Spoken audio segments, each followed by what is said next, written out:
All right, what's up, guys? How's it going? Thank you for joining me on this wonderful Tuesday night.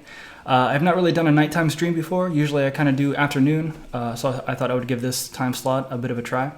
My name is Sean. I'm the programmer and co-creator of Soda Dungeon. Here in the Twitch chat, we also have Pox Power, the artist for Soda Dungeon. And so if you've been keeping up with us, basically this is just a little thing we threw together. Kind of haven't tried this before, but we're calling this a brainstorming stream. So if you're joining us here, you probably know that we've been working on Soda Dungeon 2 for a little while now. We're still working to maintain the original game as well as moving on to the next game. And of course, we have a ton of ideas for the next game. I mean, we probably already have more ideas than we can really even realistically put into the next game. But that's also kind of the problem. So we would like to try and focus that list of ideas and hone it down into things that people really, really want. And again, I'd like to think we have a decent idea of that, but it's always hard to tell. So basic idea here tonight, I'm just going to kind of go through some topics, some different aspects of the game. I want to get some people to weigh in on them, let you know what we're thinking about, and maybe get some good ideas in there. So real quick, let me check in on the chat and make sure everything is going well here. I'd hate for the audio levels to be messed up. I tried to test them before I started, so I think we're good. All right, I think we're doing good here. Got about 20 viewers, pretty nice starting off. I think starting off nighttime slots are probably a little bit better for that. If I had to guess, I think afternoons we'd probably only get like 5 or 6 people, so we'll have to keep that in mind. But anyway, if I switch over to, let me see here. Okay, so in this view here, pretty simple. It's just I have a Google Doc set up, so that's where I'll probably just kind of go through each category and start off and just go from there. So first thing I had on my list, figured we'd start off with something pretty simple. I just had dungeon locations. So let me just get this updated on the overlay. Haven't streamed for a while, so it might be, I just downloaded a new version of OBS, so things are a little bit different, but they're not too bad. Dungeon locations. Well, of course it messes up the overlay, but whatever. Here, I can size that down a little bit. We'll just do that. Perfect. Anyway, so dungeon locations. Like, obviously, locations are not a big deal. Like, they don't affect the gameplay per se very much. They're not gonna, like, if you're about collecting items or grinding or doing anything like that, like, you probably don't care about the actual locations. But to be fair, the locations do affect the items and enemies that you see. So, like in the current game, second area is like a fire cavern, and of course you get enemies that are flame and fire related, and you get weapons like the fire sword and so on and so forth. So just for starters, I'm going to just list out the current locations we already have in Soda Dungeon. So we've got the caverns. Actually, did I change the name of the caverns? Did I call it catacombs? It might be caverns and catacombs, I'm not sure, but I think we have the fire cave, kind of have the water temple, we have the ice frozen city, and then that last area that we call the ascension. So each one kind of has its elemental theme to an extent, but nothing too crazy. But I think I saw in the chat someone asked about a release date for Soda Dungeon 2. We definitely do not, considering we are still at a very early stage in kind of everything with the game. I think it's probably safe to say, at least next year. I think next year is a very solid bet. I think I've definitely received messages asking if we would have a new game out by the end of the year. I don't think that's going to happen. If something changes, I will be sure to update. We will update everyone, but it's just, the tough part is we're still maintaining Soda Dungeon 1. Like right now, we just finished up some work with localizing the game into different languages. We finished up some of that. So, we're doing stuff like that, and then with the current game, we're kind of just taking a look at Soda Dungeon 1 and going to every part of it and saying, like, okay, how can we make literally each piece of this game better? So if it's from the graphics to the art to the number of items, the number of enemies, the kinds of things you can do, stuff like that. So, all right, checking back in on chat here. Let me resize my window. Okay, it is catacombs. Yeah, that's what I thought. I think it just used to be called caverns. All right, and we have a suggestion for crystal mines. Okay, I like that. I always like, or like you mentioned, I like the idea of crystallized weapons. So we'll make a crystal mine.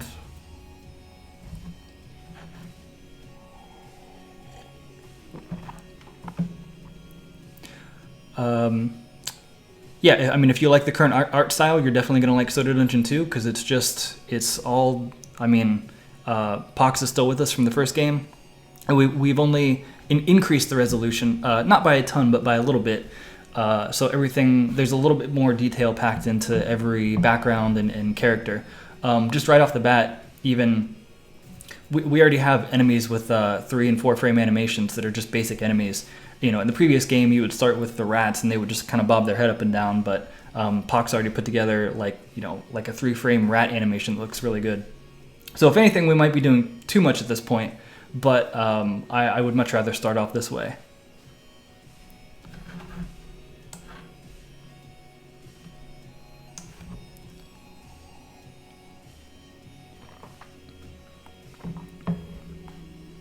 So we are definitely, in terms of other dungeons, that's, and I kind of wanted to get to that later about the actual flow of the game.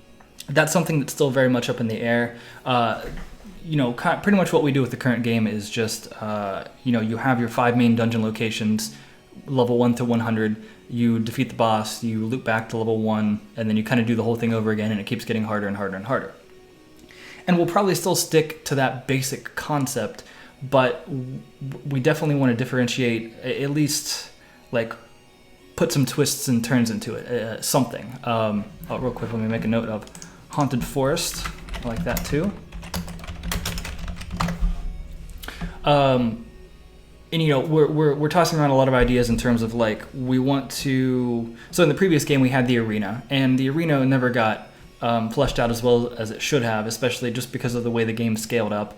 It was kind of hard to keep track of like what the proper kinds of rewards for were. Like if you get to level 1 million, like what can we give you in the arena that you don't already have, stuff like that. But we're definitely talking about the idea of doing events, different things in the game. Maybe that's a special boss, maybe that's a special dungeon, maybe it's a special kind of enemy shows up. You know, so maybe like limited time events for, they could be a week, could be a couple weeks or a month. Like maybe the community contributes to doing a bunch of damage to a special boss, or maybe there's a race to see who can make it the farthest or ascend like the maximum, or who can make it the farthest in a certain new dungeon, you know, stuff like that. So stuff like that is always on the plate for us. All right, I think chat's already scrolling by. Let me try to catch back up here.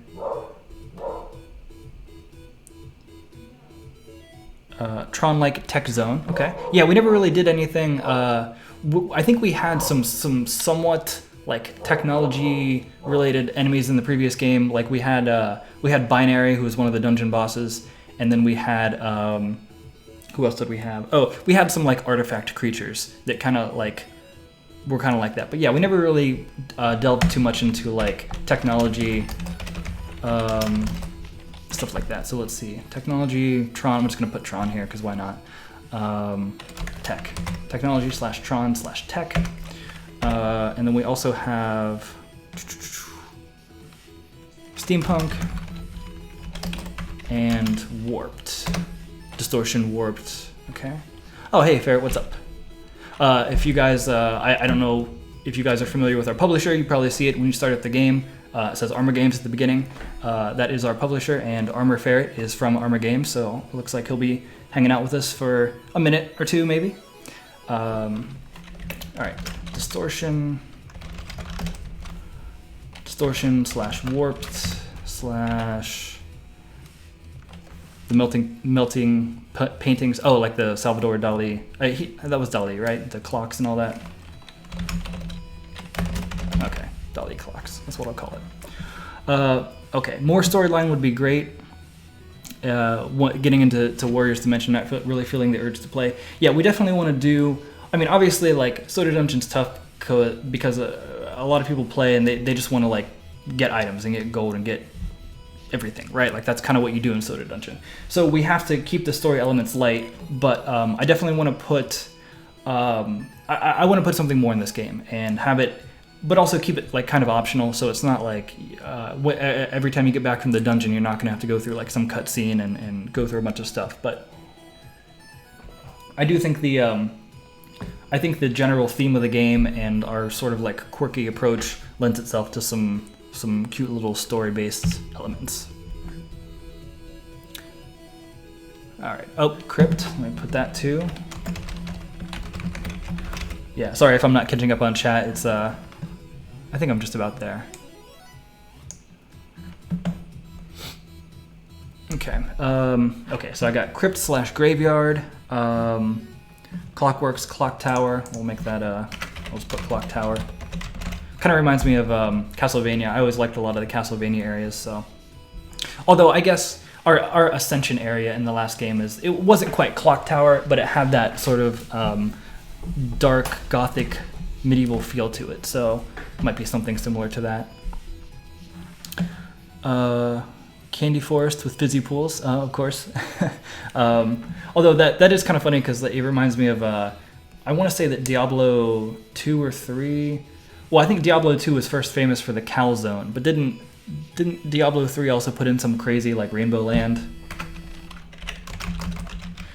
That being said, I mean, this game is Soda Dungeon. It has a very sugary theme, so rainbow, candy, fizzy, cola, all those ideas, all those words describe it properly. Let's see. Sky Zone, okay. So I'll put Sky Zone / floating islands / airplane or aircraft. Oh, like clouds or an air. I see, okay. Clouds, etc. We've also got ancient Greece architecture. Okay. I'll just put like ancient civilization. Well, no, because there's a lot of ancient civilizations. I mean, you can have like Roman, Greek, you could have Aztec, you could have like Mayan, so it's not really a good indicator. But for the sake of brainstorming, I'll put ancient civilizations. I cannot spell. Civilizations. There we go. I'll put in parentheses like Greece, Rome, etc. Okay, yeah, a lot of good stuff so far. I like this. Are you planning on making the boss levels backgrounds fit the bosses? I don't know. That if I had to guess off the top of my head, I would say probably not. I don't know if Pox already answered this. I'm still going back through the chat, so I could be super delayed here. The problem with backgrounds is that they're one of the most like labor-intensive things to do, at least in terms of art. Just because there's just a lot of elements to them, and we're also trying to make the new backgrounds more animated and stuff like that. So making more backgrounds I don't think is a huge deal, but if we get into making a new background per boss, it definitely gets tricky because if we want to add, it's like if we want to add a new boss, we have to draw up a whole new background and stuff like that. All right, swamp area, marsh, stuff like that. Make a couple notes there. Will the mysterious third mage button return? If you're talking about the wizard, I don't know. So for anyone who is unsure about that or doesn't know what we're talking about, in the current game there is a third button at the wizard that is all question marks. And at one point we were definitely planning to make that, I want to say the main plan for that was to enchant gear. And that just never really, we took some notes on it, but it never really got fleshed out to what we wanted. That being said, I do think that gear enchanting and also gear slotting, which I'll get to in just a minute, is definitely something that we would like to visit in this next game. So I wouldn't rule that out. But whether or not we will specifically add a button with question marks that we never use, I can't make any promises. Okay. Oh, geez, we're getting a lot of ideas now. I should have set a timer. Actually, I'm going to do that real quick. So let me wrap up dungeon areas real quick. I'll try to get all these. I mean, I'm gonna have the chat log here for us to go through. So if I don't specifically write something of yours in the Google document, it's not lost. It's still in the chat. We'll just have to go back and review it to pick up any extra ideas. But yeah, I think I should definitely be setting a timer because we're already coming up on 8:15, and this is only like one out of a bunch of categories. Or no, 8:20 actually. Timer. I guess we should be going for like 15 minutes. Yeah, 15 minutes sounds good. All right, so let me set this for 15, and then let me try to run through the chat real quick here and finish up these ideas. So we got outer space. The only thing I don't like about an outer space area, I like the idea of it, but so far I can't claim any kind of realism in Soda Dungeon because it's a fantasy game. When I think outer space, I think actually out in outer space. And our dungeon has been kind of like a physical structure that you go into.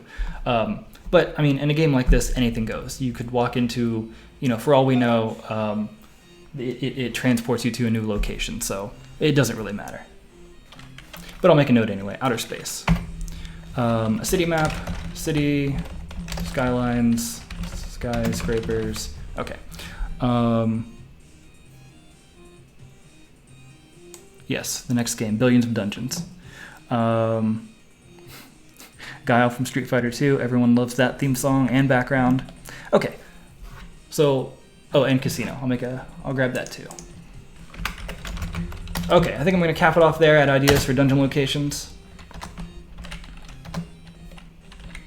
We'll say like a casino, Las Vegas kind of theme, potentially. All right, so next up, I'm just going to go into general items. Let me scroll down here. Make sure you guys can still see. Yeah, okay. Just want to make sure the document was still appearing on screen correctly. So items. Obviously, items are mostly just visual, and a lot of times they just add stats, and they're not really anything like major. But I think we definitely want to, with the possibility of enchanted gear, and also we want to try to do slotted gear. So the idea being once you get so far into the dungeon, you will acquire special items that have slots on them. And then maybe from as soon as you get them, you can use the slots, or maybe you'll have to go through some process. We're not sure yet. But then you would also find, let's say you find like a fire gem or like an ice gem or something. You could maybe slot that gem into the item itself and receive some sort of benefit from it. Now, whether that benefit is also just more stats, let me, almost forgot to start the timer for this. There we go, 15 minutes, items. So, I don't know what all the effects will be. There is a certain limit of what we can do with like effects for weapons. Like one thing I always thought was cool in the previous game was that we had I want to say it was like the fire mech suit. It was a suit of armor that actually gave you a special ability that you could self-destruct and the suit would blow up and do a bunch of damage. But it never really scaled properly for the game. Like I don't think anyone actually ever used it. And of course, once you did use it, it was just gone forever. So it wasn't a very popular item, but I thought it was kind of cool. And I actually read an article saying that those kinds of items, like you want to make sure you have some of those items in the game because people just like to collect them. They like to see what they do. So I don't know if we would do a lot of those, but there's always room for something special. Another idea would be like the Reaper sword the Reaper scythe from Soda Dungeon.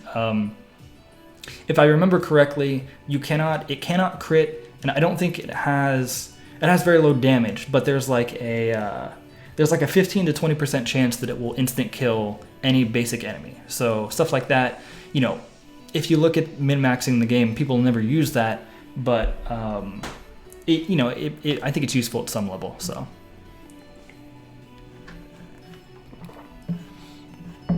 okay. So we have a general suggestion for more types of gear: boots, legs, chest plates, rings, amulets. I can say that in terms of what you will see on your character, I would not expect to see too many different other like special items. For example, like we've been pretty consistent with showing the suit of armor that you wear and the sword and the shield. The reason we haven't done other items that visibly show up on the character is because there's a lot of different things that can entail, like rings.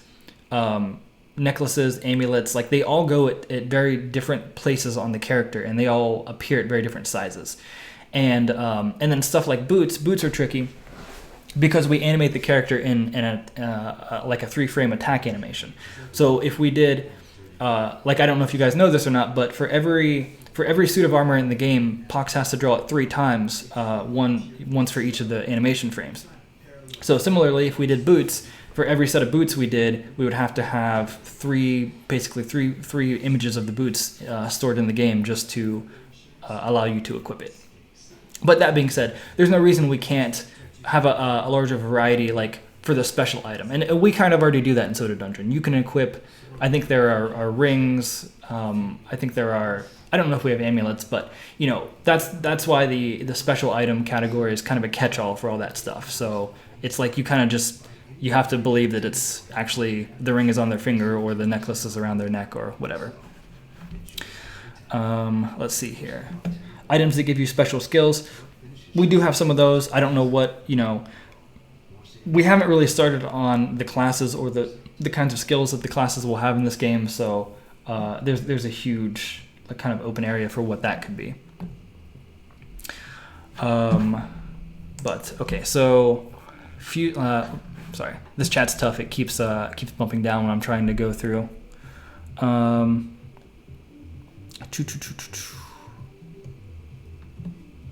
Oh wow, I missed some of the level ideas in there. Desert wine cellar. I don't know if we'll do a wine cellar. Although we could. Anyway, sorry, getting off track. Back to the items. Where did I start here? Fusing 2 items to make it to level 2, or maybe spending gold. Okay, so I can't say for sure yet, but I will make a note of that. The idea of fusing gear together. But I think we're hoping to avoid the level system that we used in the last game. It was kind of, we might have to, I don't know, but we kind of just did this thing where we took every item and we gave it like 10 levels. So the stats got better, it was a new thing to collect, so on and so forth. But it was also kind of cheap, you know, it was just like, it was like a free way to multiply the item database by 10. So I don't know if we will still do that or not. I would like to make it so that there's more of a focus on upgrading your gear separately. Like if you get a sword, instead of looking for level 10 version of the sword, maybe you have to find certain components to craft, to enhance it to like level 10. Or maybe it wouldn't be called level 10, maybe it would be called something else. I don't know. But that wouldn't, you know, in that idea of crafting components to make better gear, fusing gear together would certainly be, you know, appropriate, where you could take an item and you could kind of scrap it and get material, material out of it.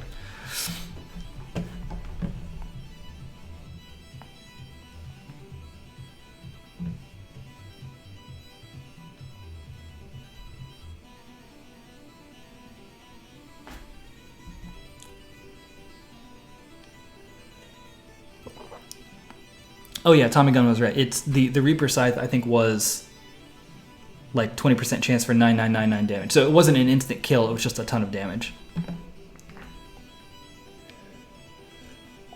Okay, so catching up in chat now, I do see a lot of people have suggested the idea of combining multiple items together. So I think I mostly covered that in what I just said previously. So fusing gear together, combining items of same type to level up. But again, that all depends on the system that we end up putting in. Is this going to be on YouTube? I don't know for sure. I'm definitely gonna. I haven't done a Twitch stream in a while. I haven't done like the clips or anything.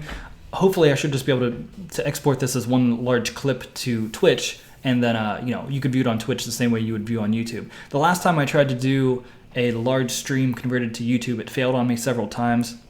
That was like a year ago though, so I don't. Maybe they've improved it by now, or maybe I just did something wrong. Suggestion for Tucker says stats of matching armor that gives a buff when they're all worn at once. I didn't make a note here, but that is something I had written down in another file. I definitely like the idea of set bonuses. So yeah, the idea being like if you Well, they can either be like all of a certain type. Like let's say you had like a steel sword and a steel or a piece of armor. Like you could maybe get a bonus out of that.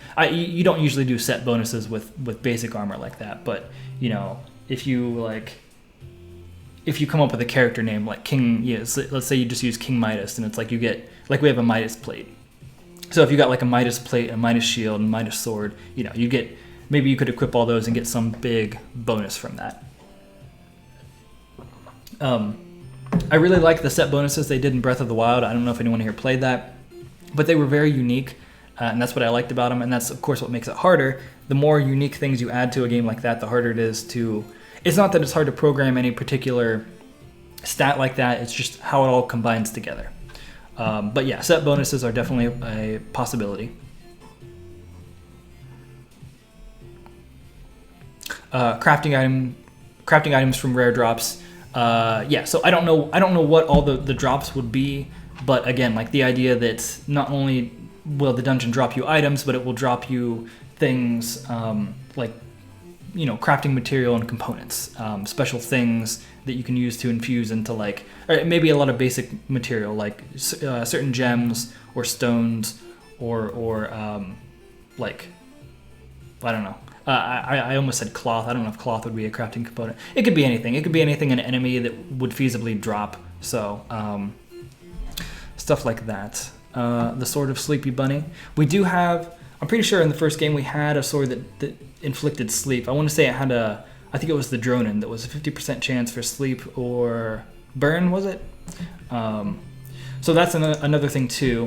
When we get to status effects, you know, I would like to add more status effects. I don't know which ones for sure yet. But for each status effect you add, you can add items that either negate or apply those effects to enemies. So I'll just make a note for items tied to status effects. I will also just put the Sword of Sleepy Bunny because why not?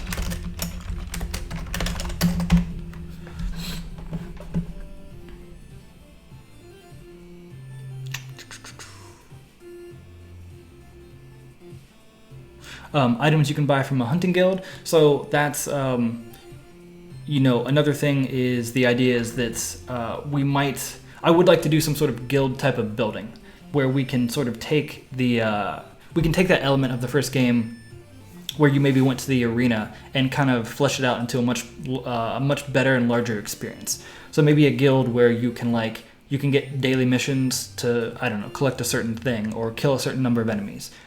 Maybe you could have like a weekly quest there. Maybe the guild is where you do like a monthly quest, sort of what I mentioned earlier.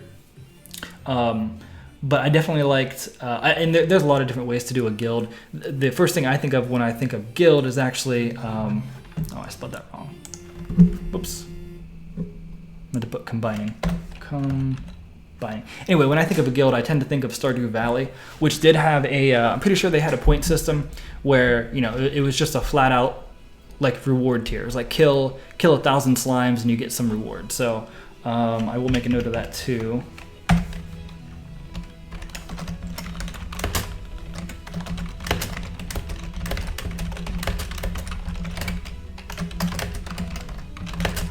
But yeah, so I do think that is I do like that idea. Like if you kill 1,000 rats, like there's a special. It wouldn't have to be like a rat-themed sword, but it could just be something special you buy from the guild or an item shop or anything like that. Okay, still got 3 minutes on the timer. Let me try to catch up through chat here.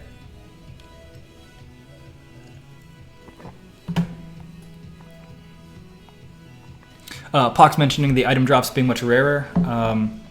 That is true because it's a tough balance to strike because when you start the game, you want to get items, and we can't make things too rare. But obviously, if you get to like level 1 million, you're just gonna get the dungeon's just gonna dump like 50 of the rarest item on you, and it's not even gonna be special anymore. I've already changed the way item drop to work in Soda Dungeon 2. I had a weird system before that for some reason I marked all the rarities as like a percentage out of 100. So because for some reason I didn't think that we would want lower than a 1% chance to drop an item. And I think I kind of did some hacks that let me do like a negative number for mythic items to kind of trick the game into thinking certain items were more rare. But what I did this time for items is that for any item that that we put into the game, instead of making a percent chance out of a 100, I just do a 1 in X chance, and that X can be as high as we want it to be. So if we want a super rare item, I could literally make an item that's like 1 in a 1 billion chance, something you're never going to see. Of course, with the right stats, maybe the right item find, maybe you could see it, but just now we have the ability to make things a lot more rare if we need them to be. Again, sorry if I'm missing anything in chat. I'm trying to work my way through it and it keeps popping down. Ferret mentioned items that summon animal friends or buddies. So in the previous game we had pets, but they were very simple. We've definitely tossed the idea around of like a Beastmaster kind of class. The problem is that it could get super involved. But it would be like you'd take this class into battle, and I don't want to say it would be like Pokemon, but you could basically use him to. I don't know if he would catch like enemies in the dungeon, or if he would level them up, or if he would just gain a certain set of abilities from them. I will make a note of that. Yeah, I guess just it would be fair to call the item class summons, even if we don't do an actual player-based class that does that. We could have like a summon item or summon weapon that would bring a special thing, to help you.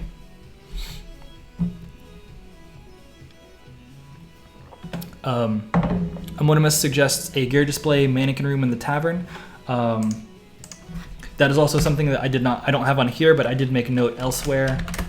I do think it would be really cool to have like a building or a museum or something where like you can, I don't know if you would like level up your town or if you would increase, I don't know what you would increase, but you could take special items that you've earned or crafted and kind of put them there, and that would increase the value of your town. And you could maybe have people, I know this is getting a little out there, but you could have maybe like tourists come in and you would earn more points, or you would earn something because you have a building that features these amazing items you found.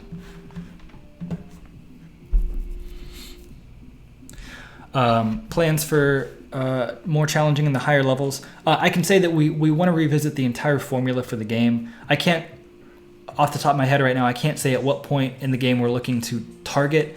It's I've said this before, but I honestly never expected people to play past. I didn't expect many people to play past level 1,000, let alone like 100,000, 10,000, a million. Like that's all insane to me. So to even think of like structuring a game after level 1 million, it's like a whole nother thing. But that is our goal with this game, is to just make a much more like robust, fleshed out experience. So it's not like you just get to not like you just get to the last dimension and then like that's it. Set your own goals. So yes, there will be something, but I don't know what that will be.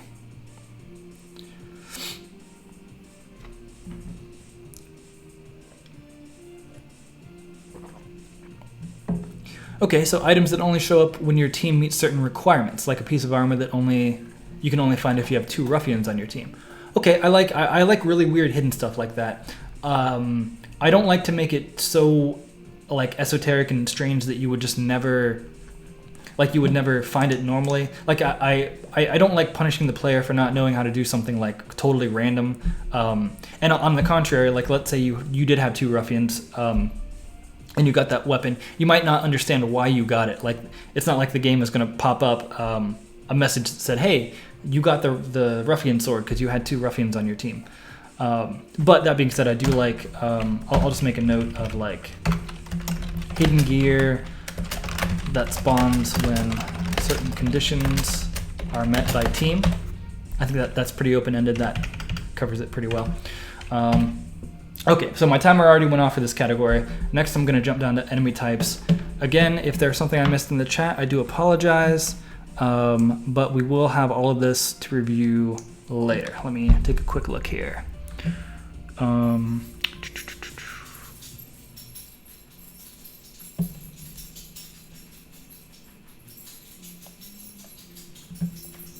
Okay, I think I'm mostly caught up here.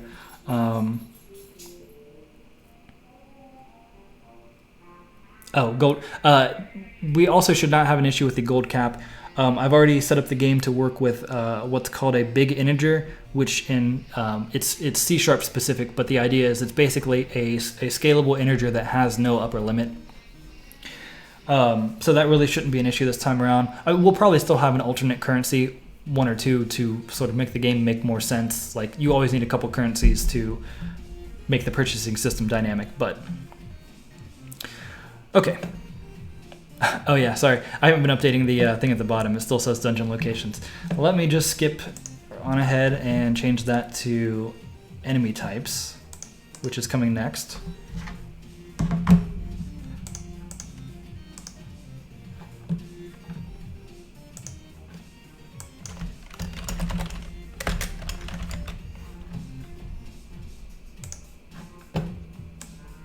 Okay, there we go. Enemy types. Let me set that timer again. Okay. So enemy types, that's a very broad category. That could mean a lot of things. While I'm on this subject, I did want to bring up, I don't know if you can see in the notes here or not, I have a little question that says special bosses or not. So I'm trying to get, like what I want to find out about this next game is whether or not we should have more bosses that have quirks to them. So in the previous game, you had bosses like Demora, who you could only damage by healing. You had Tengen that would attack all non-fighters on your team and make them leave. And I think a lot of people like those special boss characteristics, but it also frustrated a lot of people. For one, they didn't, like, it was kind of out of nowhere. Like, they've just been going on this farming idle game, and all of a sudden there's a boss that, like, they can't get through. And so it frustrates people when they get stuck on that boss. And then even once they figure it out, it's also frustrating because there's a lot of players of our game that do want to just make that idle experience. They just want to sit and have their team go for like 3, 4, or 5 hours. And if you have a special boss with a weird quirk like that, you can't make... You either have a dungeon team or you have a team that defeats that boss. And you don't really have both. One way that we can mitigate that is by making it better, making it easier to script the AI patterns of your characters. But I can't guarantee that's going to be able to get around every potential boss type. So that's one thing. What we did in the last game to get around it was, I think once you got to level 1000, well, once you got to the last dimension, the bosses lost their special abilities. And that seemed to be the best compromise. But it also felt kind of weird. So part of me thinks what we would do is we would keep bosses as is with no special quirks, but we would have like a special side dungeon or special alternate gameplay mode that would just focus on having bosses with quirks like that. And so maybe it would almost be like a boss rush kind of thing where you just go through bosses with like weird quirks and you try to build a team that can attack like dynamic bosses like that. I don't know. So that's just one potential idea.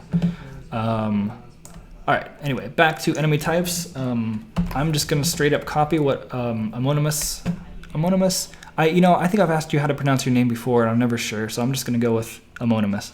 I'm going to straight up copy paste what you put there in terms of item types. So some of these, we already have like a lot of these types in the current game. We have lava-based enemies, water. I think we have some electric. Do we have electric? We definitely have rock and poison, stuff like that. So, yeah, special bosses for special events. So I think that's...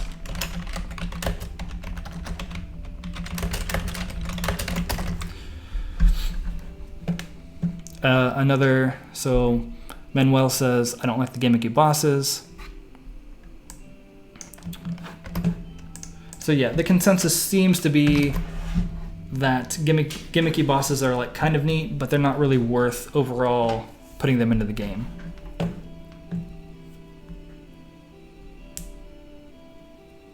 Okay, so Tucker has an interesting idea, a boss that takes over a random member of your team. That is tricky. That's one of those things where, like, the game is generally programmed to. What makes that tricky is that the game has to know what characters are enemies and which are friendly and which are foes. That's what stops you from accidentally attacking your teammates. You can only target your teammates with healing spells. So if that boss took over one of your teammates, the game would have to let you target them. But if it lets you target them, then you know which one they are. So I still definitely like that idea, but we would have to think and see if there's actually a way to do that in the way it's intended to be, at the risk of just not making it like kind of broken.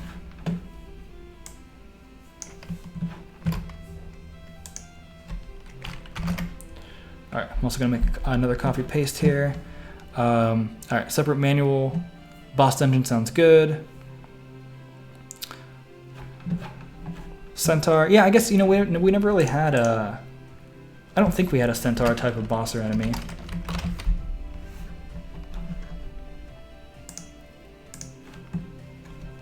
So centaurs, lootable enemies that have unique equipment that can only be acquired by pilfering. So I like that, and we did sort of do that with Soda Dungeon. There weren't a lot of items tied to enemies, but there were some. And the way it was set up is that if you beat that enemy, it always had a chance of dropping its like base item, the item that belonged to it. But if you used the thief to steal from it, I think you almost always got that item. But I do think it would be cool to have certain enemies that only drop that item from a thief.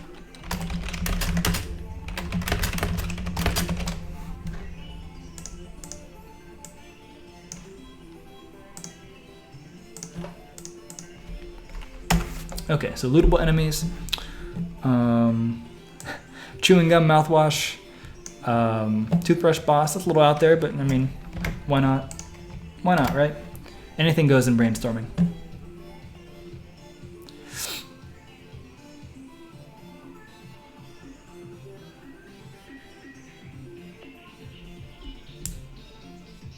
Okay, a boss that takes a dead player and puts him on your team, or puts that player on their team.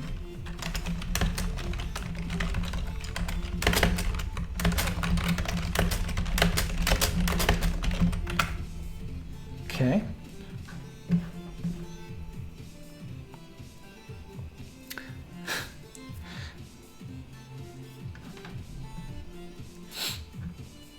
Yes, the centaur with the head of a horse and the body of a horse. I like it. All right, we got a lot of stuff coming in from Anonymous here. I'm just gonna straight up, you know what? I'm just gonna copy paste this, and I'm just gonna put parentheses Anonymous. Whoop, did I spell that wrong? There we go.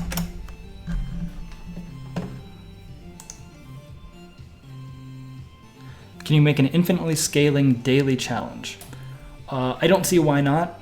That is sort of what I had in mind about like having a guild where there'd be like missions or like a daily mission list to go through, and so they would have to scale.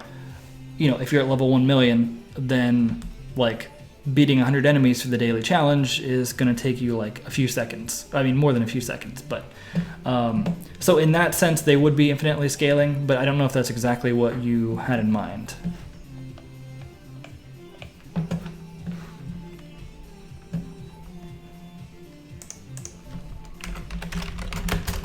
Musical enemies, book enemies. Okay, got those. And I want to say we're probably running down on time. Well, actually, we still have 7 minutes. That's kind of surprising. Since I've already lost a lot of time to the other categories, so I might move on here soon. Yeah.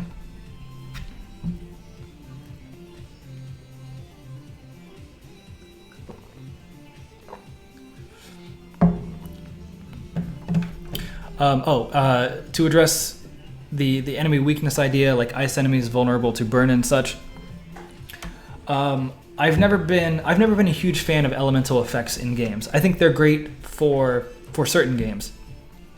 But I think the problem with elemental effects in Soda Dungeon is the same problem you run into with basically like tricky or unique bosses. Is that let's say there's like an ice area in your dungeon for 20 levels, and so Obviously, if you equip your fire equipment, you're going to storm through it.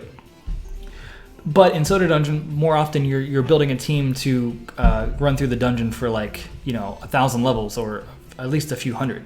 So you're never really going to equip your team with the fire gear to beat the ice area, because that gear might only work in that certain area. So you can always do small effects instead that isn't major. But I've always been of the opinion that elemental effects are risky for a game like Soda Dungeon.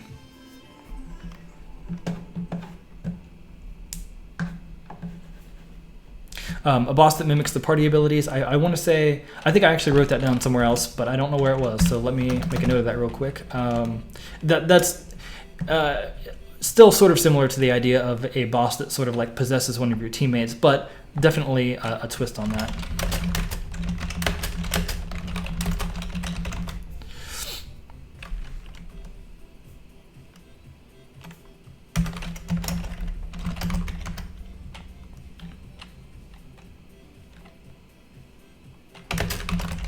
I will also say this. Again, I don't know how this is going to play out, but I have put a speed system into the game. I don't want speed to become a huge factor in dungeon runs, but we have the ability, if we want to now have speed as a stat that we can play with. So potentially, and we're changing the turn order too. So in the previous game, you had your whole team would always go first, and then the secondary team would always go. So it'd be Soda Junkie, Soda Junkie, Soda Junkie, then rat, rat, rat. So this time I have it set up to do alternating, so it'll always, by default, it will jump back and forth between each team. But it will also take into account a speed stat. So if you give, normally the third person on your team would always go last. But if you give them, maybe we give them an item, like a speed booster item, then they would always go first overall, not even just your team, but they would always beat the enemy, even if the enemy was of a certain speed. And that also gives us the ability, if we make a character fast enough, to even increase the number of turns they could take. So if you have some light speed character, potentially we could have a character that or an enemy that attacks 2 or 3 times in a row if we needed to. So just throwing that out there if that affects any ideas for enemies or bosses. Okay. Fox says, we never made an enemy with damage or magic damage reflect. That's true. I don't think we ever really did that. So I'll say a boss or enemy that makes use of damage / magic reflect. Would speed also affect dodging? I don't know. Right now, they're not. Right now, dodging for Soda Dungeon 2 is not in the game yet, so it's not really connected to anything.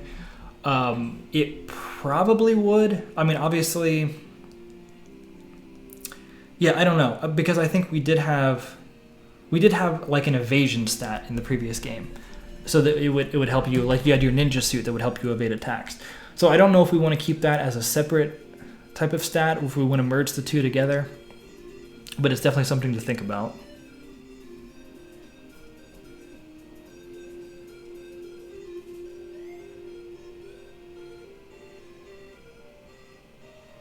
Yeah, I mean, just like most of the other stats, we would have to be careful with how we implement it.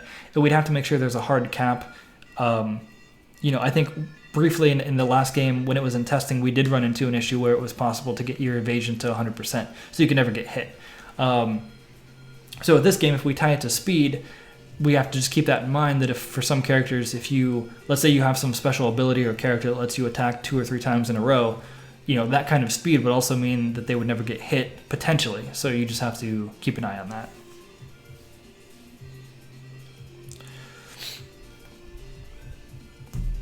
Okay.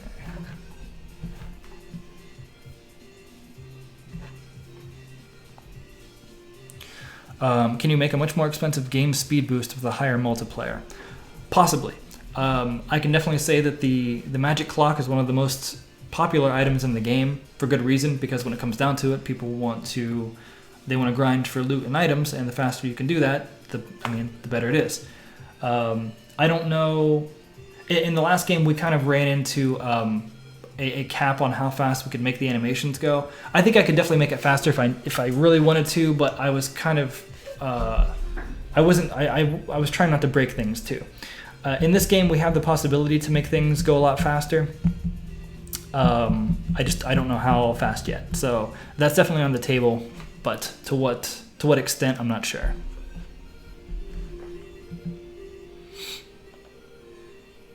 And yeah, speed will definitely slow down high level progression because of the fact that your entire team will no longer attack first. And I mean, I think that was one of the huge, as much as I'm sure people like that, a big complaint of the current game is that the high level metagame is really just doing enough damage to outpace, like before the first enemy can even attack, you just get enough damage on the table that it never matters. So it's feasible that with the right items or gear, you could still speed your team up. But if we do that, again, those items would have to be really expensive, or they would have to really hamper your other stats, so that the idea being there's no one best way to do this. Like you equip your speed gear and then you're good to go. Like it's back to being Soda Dungeon 1 again. So I don't think we want to quite do that. But the speed stat will definitely affect how the later game runs. All right, timer is up for that. Next up, I'm going to move to something pretty simple. We don't need a full 15 minutes for this. I'm just going to leave this up really quick. I made a note here to talk about spawn patterns. And that is just because in the previous game, we never talked, or we never had much of a variety of spawn patterns. Sorry, I'm already starting to lose my voice. I don't usually talk this much in the average day. Anyway, I'm going to have to get water here in just a sec.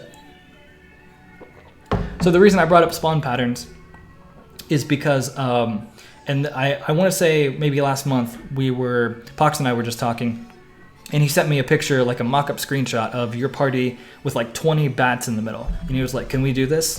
And I was like, yeah, I never really thought about it, but I guess there's no reason why we can't.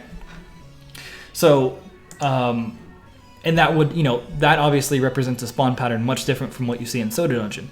Because the current game, almost every single set of enemies you face is just like a stack of 4 enemies, kind of staggered left to right, top to bottom. And then we have a couple unique spawn patterns. Certain bosses that have like minions with them, or either to the side or out in front of them. But that's basically about it. That's all you see. So when he sent me that screenshot, it got me to thinking, oh, that would be super cool if like randomly, maybe instead of getting ambushed, you find a flock of enemies. Like you walk into a certain dungeon room and there's like I mentioned, there's like 20 bats in there, and they'd all be low health, and maybe you could just blow them away with one like spell.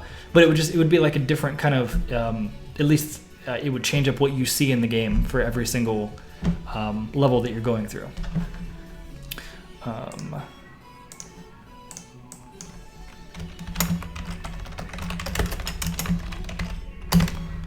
Okay, got the overlay updated.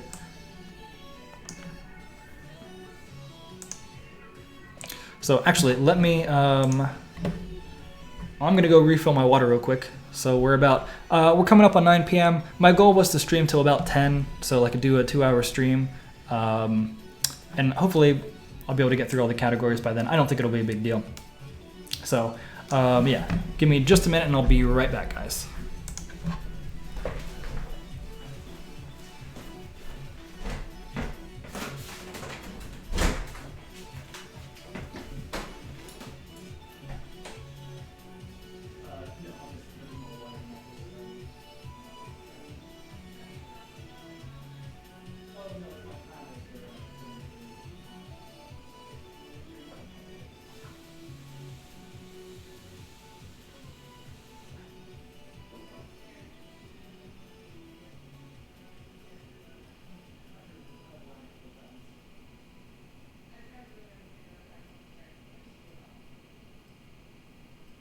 Hey guys, we're Dispatch, presented by Kingsford Matchlight.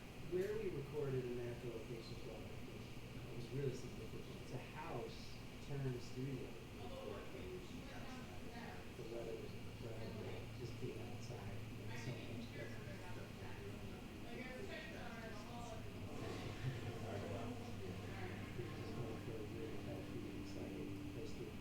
Check out the perfect summer barbecue playlist we put together on Spotify.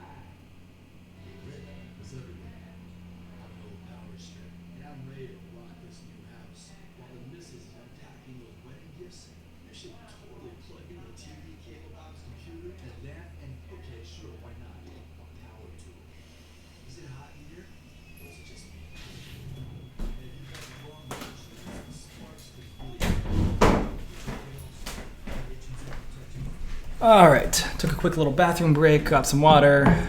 Let's get back to the brainstorm. Oh, I lost 2 viewers, that's disappointing. Okay, so like I said, spawn patterns, it's not a big category to brainstorm. It's just if something interesting comes up, you know. Like we did, I'm sure we'll still have back attacks like we did in the last game. There's always the potential to do like a spawn pattern where I think it'd be kind of cool if your team is surrounded, like your characters start in the middle and the enemies are on the outside. Actually, why didn't I make a note of that?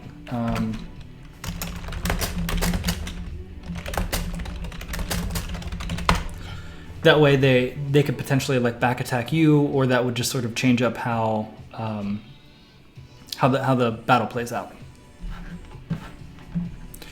All right, let me take a little trip back through chat here.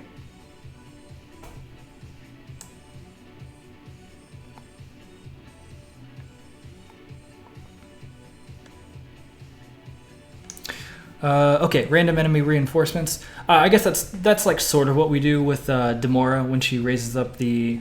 I think that's her. Yeah, when she raises up the skeletons. But this could be like actually more random, like they appear in a random spot, or the enemy itself is random. I don't know if that would constitute a pattern, but I'll make a note like reinforcements pattern.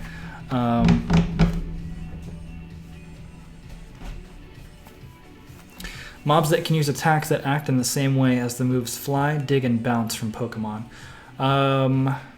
So Fly... I thought Fly just took you out of battle, and Dig temporarily hid you. Okay, so like Dig... that would be interesting, like enemies that can temporarily hide themselves. Let me make a note. Oh, does Fly do the same thing like the enemy, like an enemy or Pokemon can fly away and come back? I kind of forget.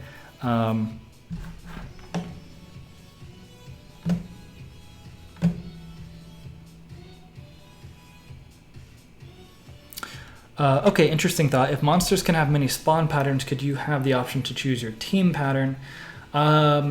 If we flesh this out enough, maybe. Right now, this is just sort of something to spice up the layout a little bit. I don't see this becoming something that strategy depends on or hangs on, other than just having some random patterns, like the idea of countering a certain enemy pattern with a pattern that you want your players to fit into. I don't know if that would even be something that really matters, but I will make a note, because if for some reason we decide to, like I said, flesh this idea out more, then that is a cool idea to be able to rearrange your party as well.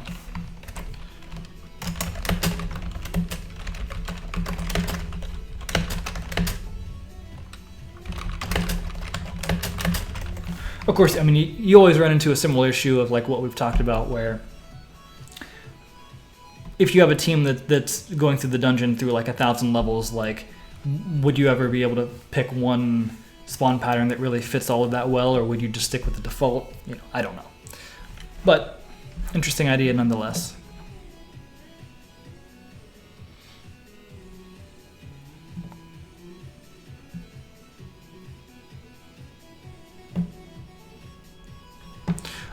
Okay, bosses that create objects to defend themselves. So that's almost like, so in the previous game, that's kind of what we did with the, there was like a ghost boss that summons these artifacts to protect him. But to basically like, since we already had an enemy system in place, we just sort of leveraged that and made like these, it's not that the boss created them, but we basically just let the enemies function as that kind of thing. But actually doing it right this time and letting a boss or an enemy like summon an object to block attacks from a certain angle would actually look much cooler.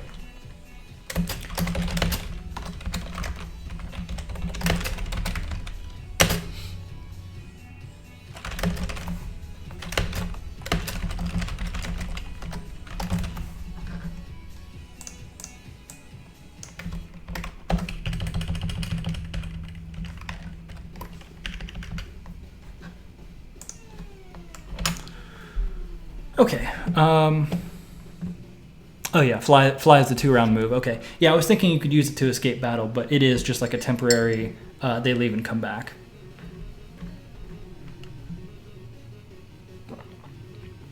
Boss is using parts of the scenery. I'll make a note of that under spawn patterns. It kind of, I guess it would be more of an enemy type, but I don't know. It's like one of those weird middle ground type things. Actually, let me put that under miscellaneous down here.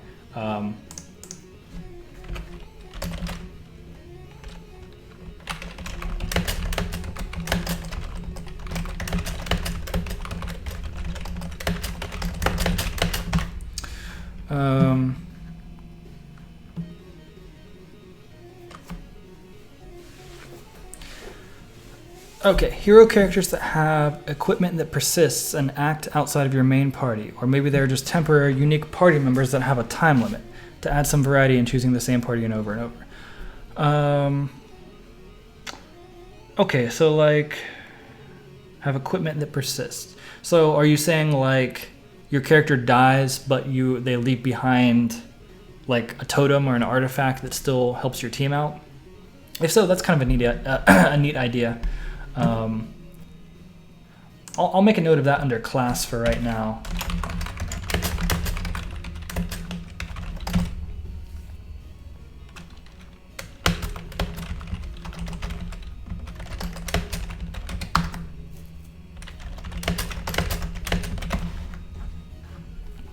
Or maybe they are just temporary unique party members that have a time limit. So I guess my question there is how would you get those characters? If you don't, because you already basically just hire heroes and you go into the dungeon. So where would these special characters come from that are temporary and high powered?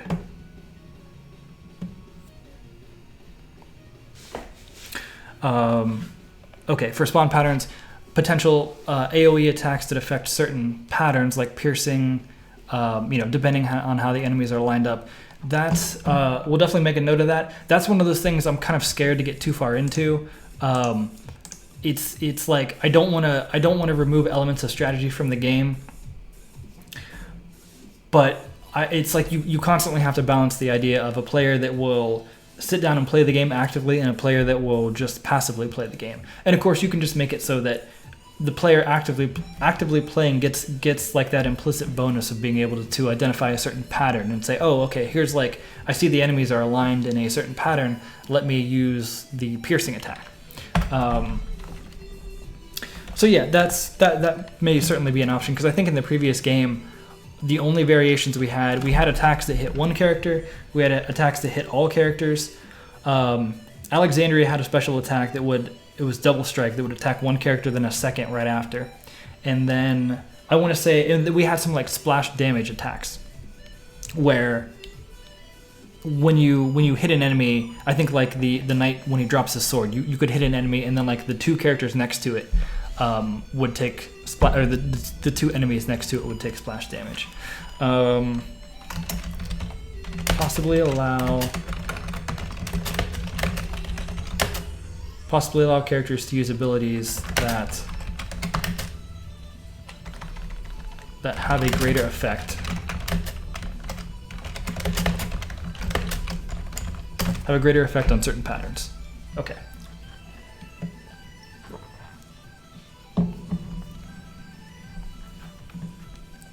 Enemies lined up in a 3x3 grid, so you can't hit background enemies without archers.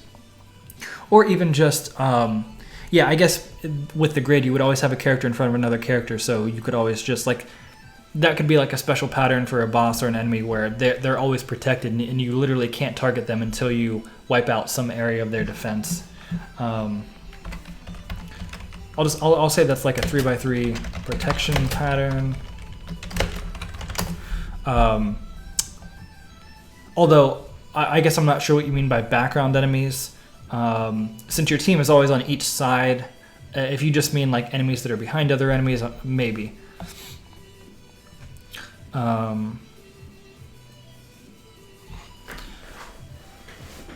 Suggestion unrelated for taking away the bed function.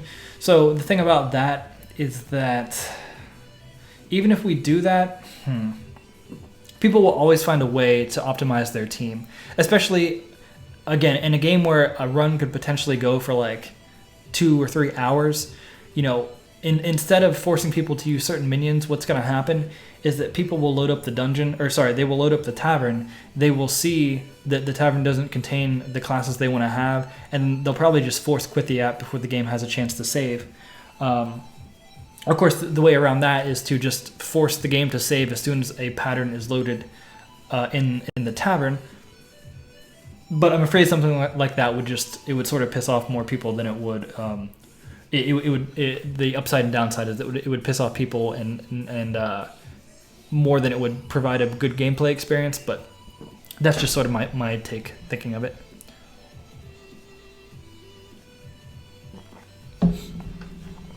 Okay. So to add on to that previous idea, the dying part I wasn't sure about either, but in the game your guys don't really die, they just run away. Where they come from would just be the tavern itself. They would randomly show up but not always be there. Okay, so they're sort of like a very special version of classes that can show up in the tavern. So they're more rare, and you know that I don't know if Pox is still here. I don't.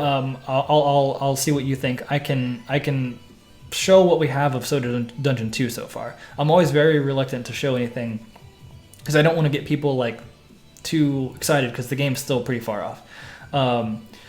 But we have a town set up. Okay, so Pox is here. So Pox, since you're listening and you can see me, do you think we should show people any of what we've put together in the game so far? So like the way you can kind of scroll the town and you can go into the tavern. And I mean, we've shown people the inside of the tavern. We haven't really shown the game in action yet, and it's very rough. So that's why I don't want to show. Okay.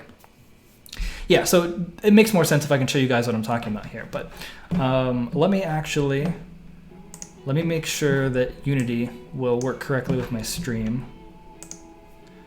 Okay, so I'm pretty sure I'm already going over the time limit for spawn patterns, but who cares?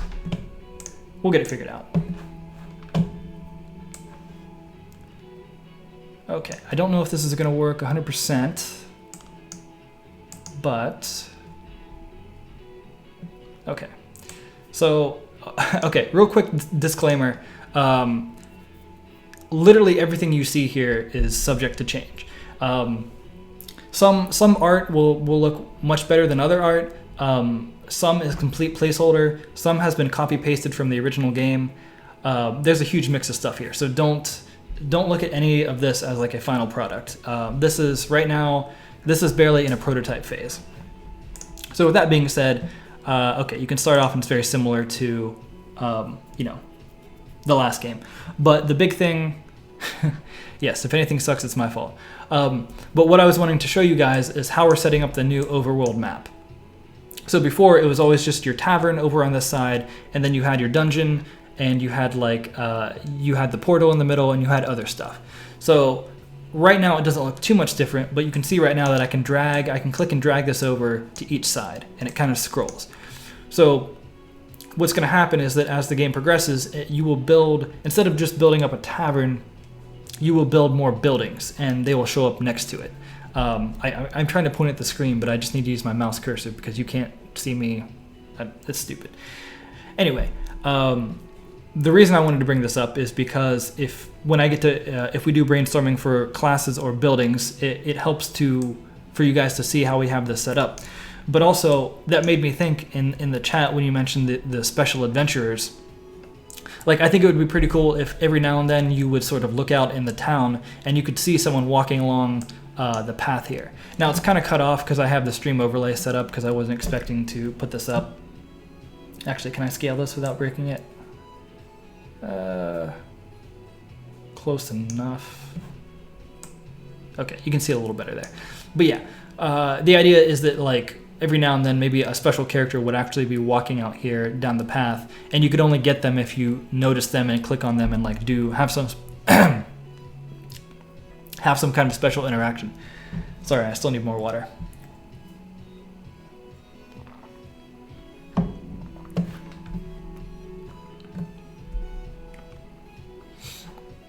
So anyway, let me pop back in chat here. I definitely missed a couple messages here, but Again, we will just check on this later, so apologies for that.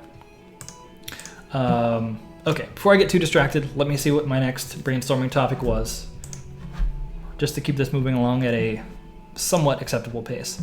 Status effects. Again, probably not a huge topic to brainstorm. The previous game, we kept it fairly simple. We had sleep, we had poison, we had burn. I think in this game, I would like to do some sort of blight effect that it could do a variety of things. It might reduce your attack power, maybe it reduces your defense, maybe it reduces your ability to heal over time. I don't know, it could do a lot of things. So I definitely would like some sort of effect that negates that. And the thing about status effects is a lot of times, for example, like poison and burn are actually, they're almost the same effect. It just, there's a slight difference in how they're applied. I think poison does a set amount of damage over 3 turns, where burn starts by doing a small amount of damage and then it gets greater over the next 3 turns. So, you know, status effects, you can always just sort of like dress up into new effects and just put a new sparkle on them and they look different. But it's still for the variety of the game, it still helps to have things that look different and feel different to the player. Let me bring up the dashboard here so I can get back into chat. There we go. All right. Okay, so Amonimus already out the gate with a lot of ideas here. Let me just make a note there.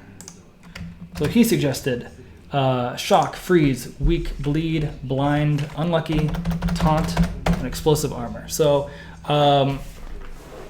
unlucky is definitely possible because, you know, we'll still have like magic and item find and gold find type stats. So unlucky could definitely counteract that. Blind, yeah, could just make a certain percentage chance that you're always going to miss. Well, actually, I almost forgot we had confusion in the previous game. In fact, the first major boss, Julius, cast that. He does a fugue on your team, and that causes you to have a certain percentage chance to miss your attack. So that, to me, sort of feels like a blind type of thing. But again, like I said before, blind could be an alternate. It could be a special one where it makes you like 90% likely to miss an attack, and maybe it's a special boss inflicts it on you. Because of the way that we're changing the turn order with the speed stat, I don't foresee status effects being an issue like they were in the previous game, where they wouldn't actually tick until the end of the turn. They will probably still tick at the end of your team's turn, but because by default your attacks are intercut with the opposing team's attacks or turns, that shouldn't be an issue anymore. But if it is, I definitely want to fix that for this game.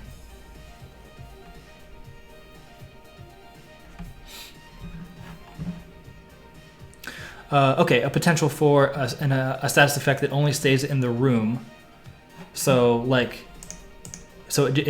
are you saying just so it doesn't carry into further levels or further rooms?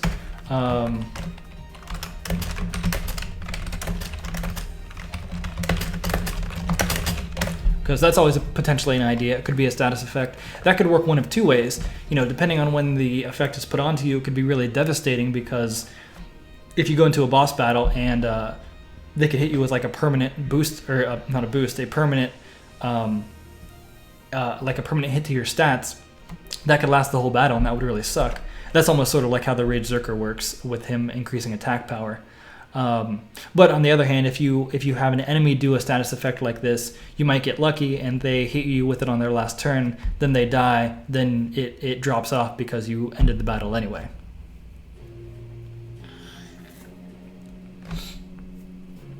Okay.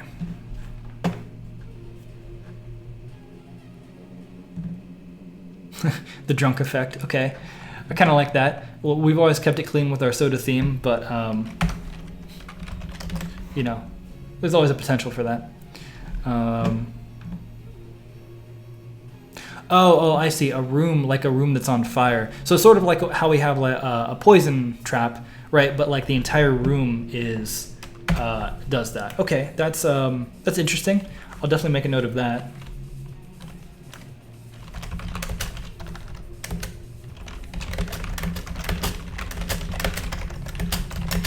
So I'll say like trap rooms that the player must fight in. Burn effect is always applied as an example.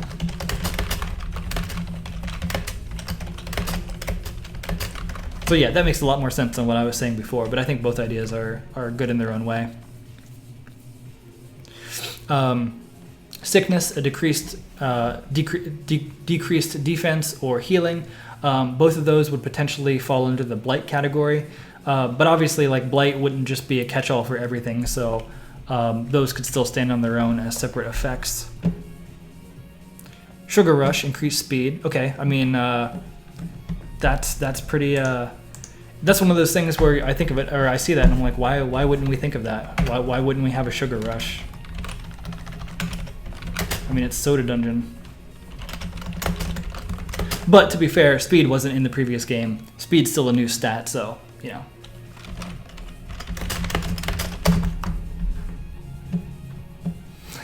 Drunk on sugary drinks, of course.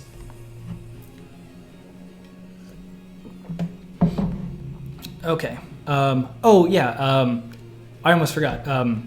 The mute status effect. That's something that has been around. Well, it's been around for a long time in RPGs. I definitely made a note of that in my other file. But yeah, the option of doing a mute where your players can't use magic attacks.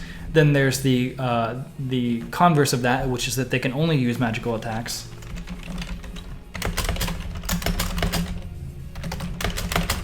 I want to say there was a game I played recently that did something like that, where you could only use magical attacks.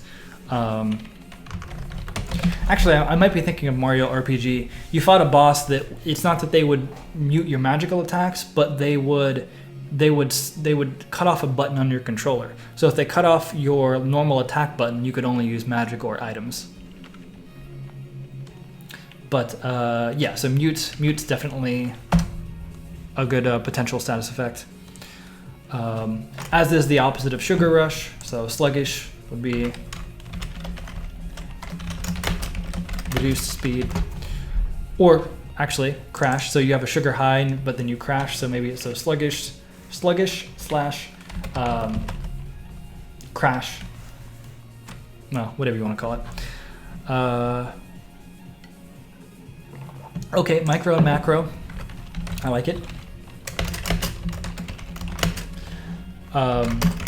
Change physical size of character plus, you know, the appropriate speed and attack stats. Those kinds of effects are tougher to do because you have to be aware of, you know, as we create bosses, we have to be aware of how much screen space they take up. Although now that I think about it, Pox would probably take issue with the macro and micro effects because they're going to mess up the pixel art. But doesn't mean we can't maybe sneak that in there. So, enemies that can scare you away. Okay, scared. Okay, so this is the status effects category is also, or has already gone way beyond what I thought we would even come up with. I like a lot of this stuff here. Okay, I missed part of that. What was... Hold on, sorry. Okay, the scared status effect, what was that? Oh, scare you away, but come back on future levels.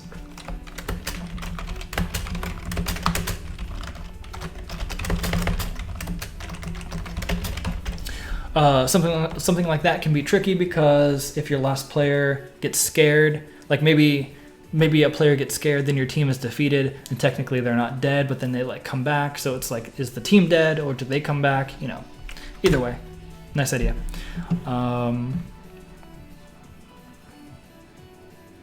Bleed, okay.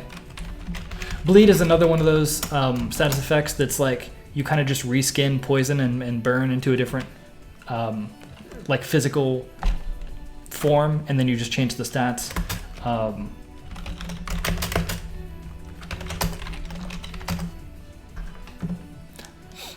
Because yeah, I mean, bleed is definitely open to interpretation. I've played a lot of games that treat poison and bleed as very similar types of thing.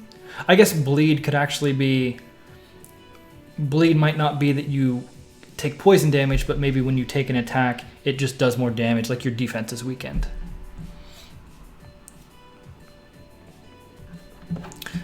Fury.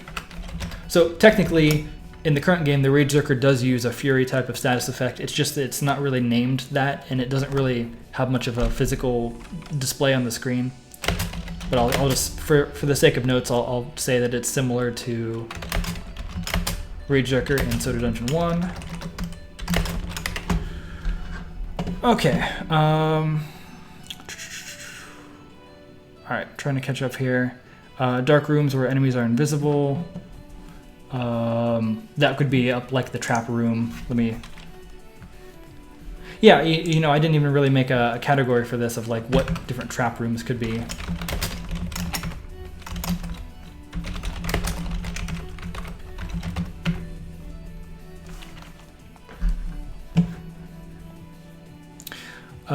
A healer or healer-esque class that can use all their mana to revive a party member. So we do have the owner. If you unlock the owner class in Soda Dungeon 1, he has like an automatic revive.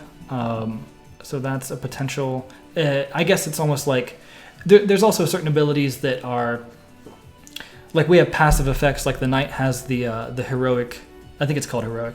That lets him like take damage for other teammates. And I guess you could say in a way that is a sort of status effect, but it's sometimes it's like what's a passive and what's an effect. I don't know, but thank you for Pox for confirming that was the Mario RPG boss. That is what I was thinking of.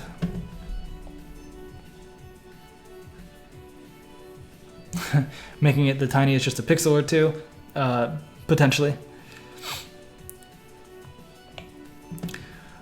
Okay, I think I should probably wrap up status effects here. I think we've been through most of the ideas here. All right, what's next? Oh, into probably saving the more interesting categories for last. Probably what people will have the most input on, you can see on the screen, is classes. So what kind of classes should we have in Soda Dungeon 2? And of course, as I get to this category, my voice is the most shot. Didn't really plan for that, but that's okay. Let me update the overlay.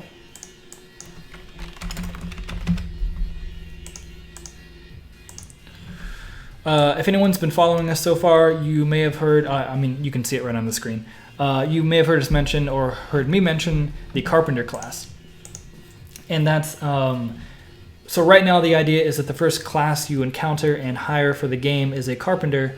And that's because we want to really push the idea of building an entire town for the game. So the Carpenter is sort of that gateway into building new buildings and building new structures in the town.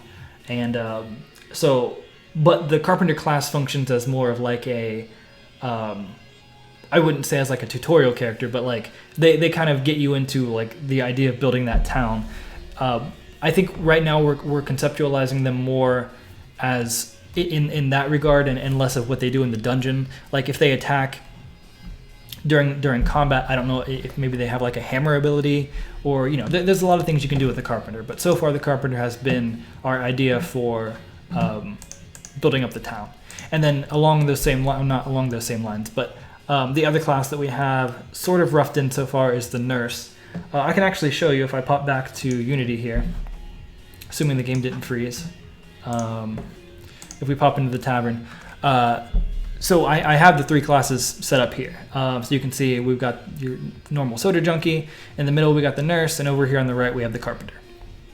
And right now they don't have any special attacks or abilities, but you can just pop them into your party by clicking on them and going from there. So now the Nurse, I don't know if the Nurse would follow directly after the Carpenter. She might be a later game class, kind of like the Healer was in the previous game.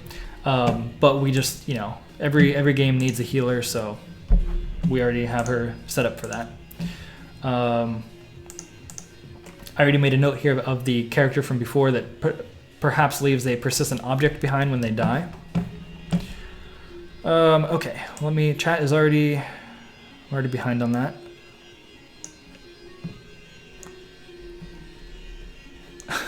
amnesia where you forget how to do certain things and then you die. Okay, I like that. Just for you, Pox, I'll hop back to status effects and make sure to put in amnesia.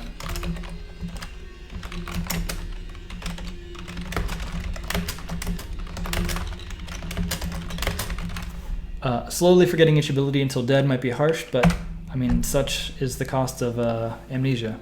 That could always be like one of those, depending how harsh we make it, we could also make it some special boss ability that they cast this like really devastating status effect on you.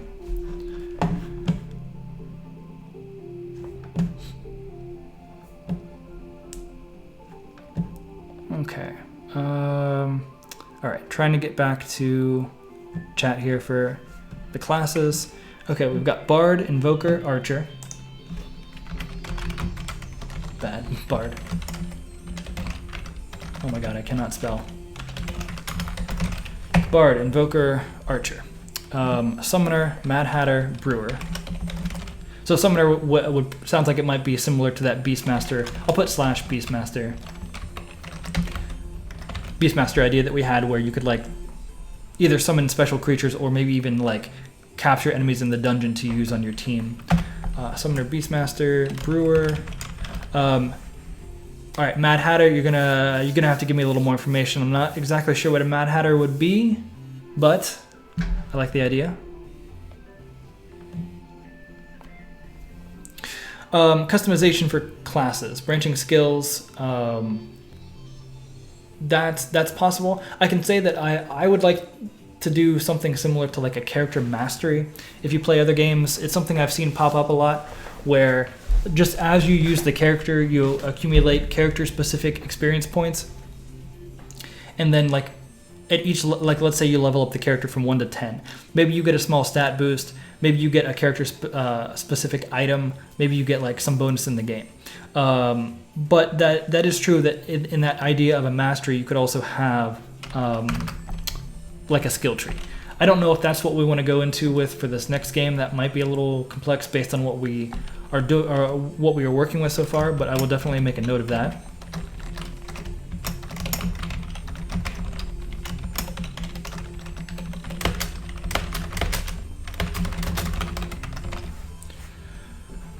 Okay, Swashbuckler, Drunkard, Sumo.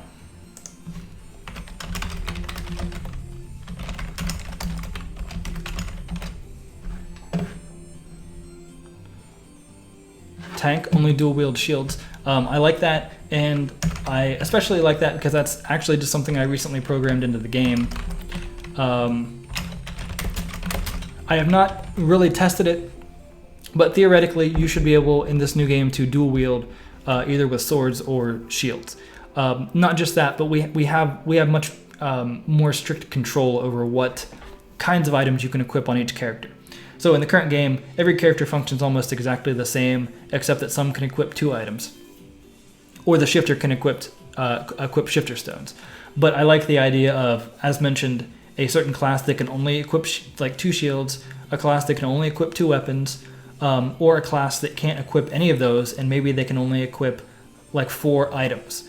Maybe a class that can't equip armor. You know, I think there's a lot of possibilities for really affecting the gameplay in that manner.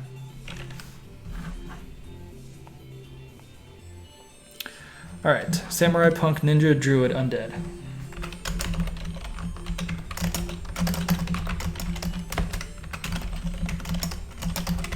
Oof, trying to keep up here. Assassin, Viking, Pirate. I feel like I'm playing a word prompt game. Joker, Witch.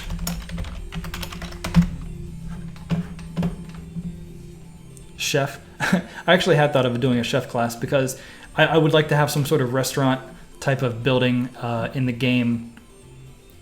Like in the previous game, instead of having just the kitchen and the tavern, like you could have like a special building where you just craft recipes to give to your party before they go into combat, and it gives them like a whole variety of special effects. But chef would definitely fall under that category.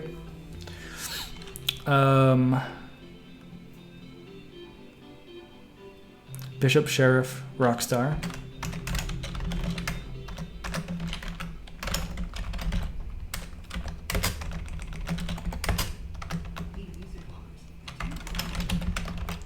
question mark next to Rockstar. That might be a little out of place in Soda Dungeon, but I mean, anything goes. Although we've clearly established that we already have a medieval type of town with like present day nurses, so I mean, who cares? It's all about fun.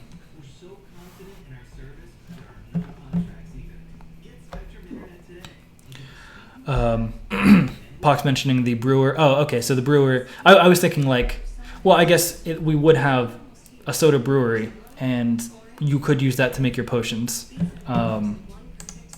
So I'll make a note, brewer in place of potion making class. Of course, the only thing we run into there is like, we've got like sodas that you put in the tavern to attract characters. We potentially have relics again that have soda names, and then we would have potions that are like also sodas. So we just have to make sure we can differentiate like what the different classes of sodas are. But this is Soda Dungeon, so as much soda themed as we can fit in, I think we should.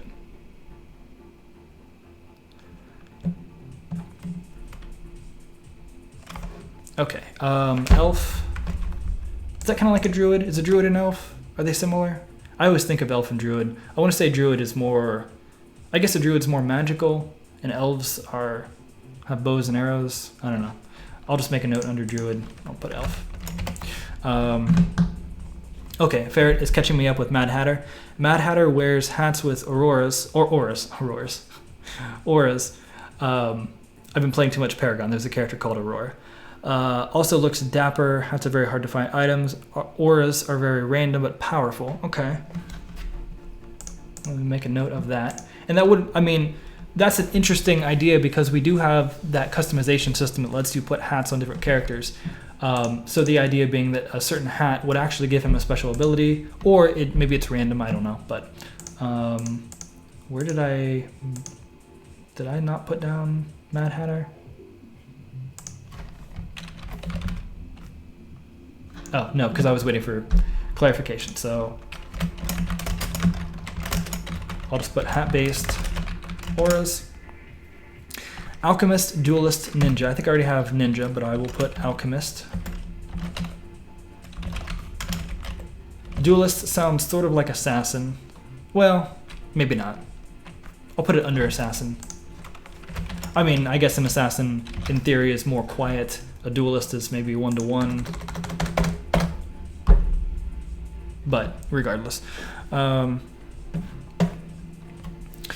Okay, so the idea of skill tokens tied to each class. Okay, so that would fall in line with the mastery skill path for each character.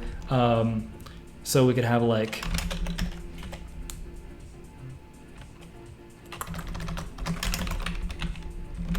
I'll just put class/skill specific tokens. Paladin, sniper, bomber. Oh man. We're never gonna finish this game. Engineer. Okay, makes turrets. Okay, that would be pretty cool. A class that could like build a turret that supports you. I like that.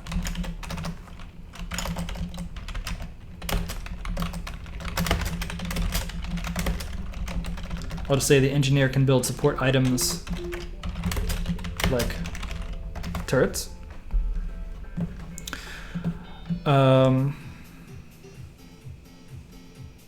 Cyborg, Wrecker.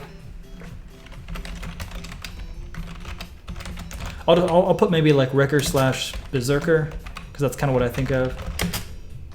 Not Berserker, Berserker. It also kind of reminds me of, I guess that's sort of like the Raid Zerker we have in the current game. Although he just, his thing is about buffing your team.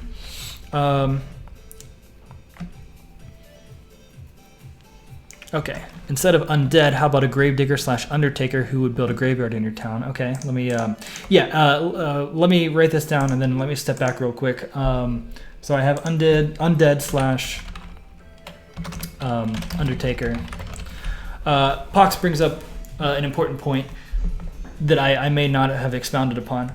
So I don't know if we're going to make all the classes and buildings 1-to-1, but the idea is that like a lot of classes that show up, for example, the carpenter, when you bring them into your tavern, not only do you have the carpenter, but then you build like a carpenter mill, and then that's the next building in your town. And then when you want to build something for your town, you go into the carpenter mill and you go through the list of upgrades for the carpenter shop or the mill, and you go from there.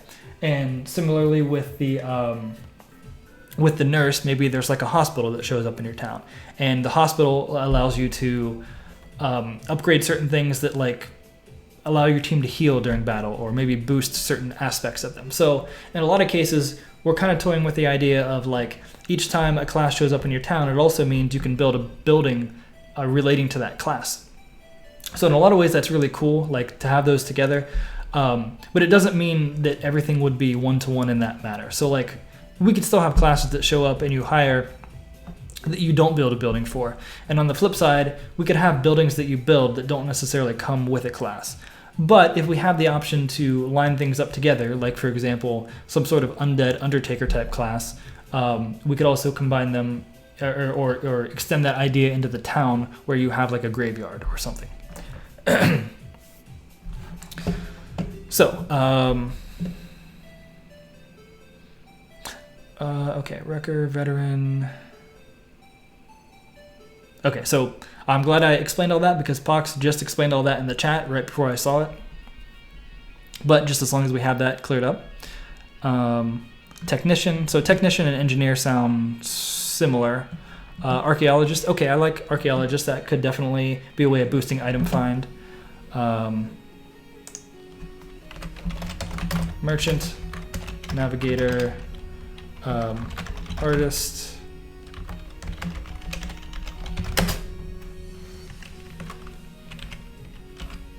Archaeologist.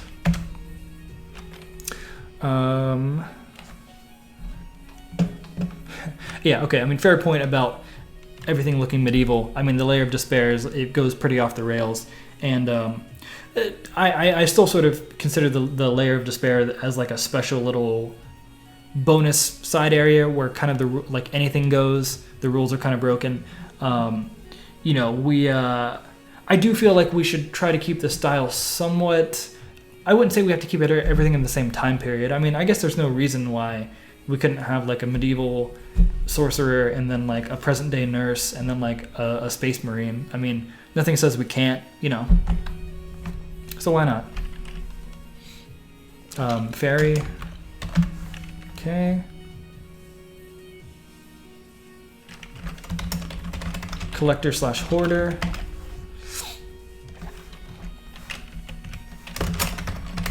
Parentheses, bottle collector.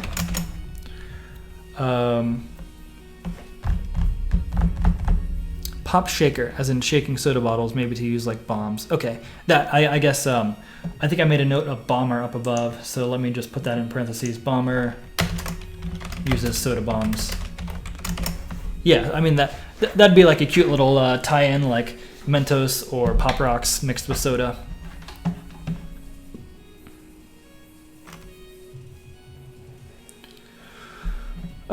Okay, bunch of ideas for the town in general. Let me make a separate little category down here.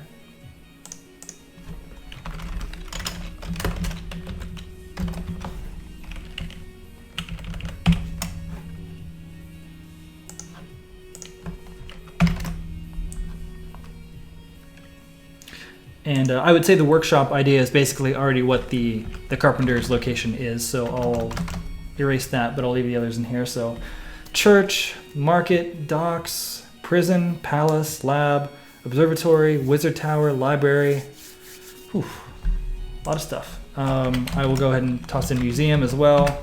Pox and I had talked about doing some sort of like tourist building, like a way to actually get a way to actually increase the difficulty of the dungeon is to have some sort of tourist shop where I guess the more, in a roundabout way, the more stuff you have in your town, the more people you attract to it. You could like earn more money and earn more reputation that way. But also, you could, you know, the idea of treating the dungeon like a tourist trap or tourist attraction is kind of a fun idea too. So, museum, tourist shop, not chop, shop. Okay, let me hop back in here. Time traveler. Competitive online mode, I'll address that real quick. We definitely want to not increase. We want to introduce the element of online play in terms of stuff like leaderboards and events and things like that. Maybe cooperative events to get toward a certain thing or a race. I'm not really at this point planning on doing competitive online play like PvP.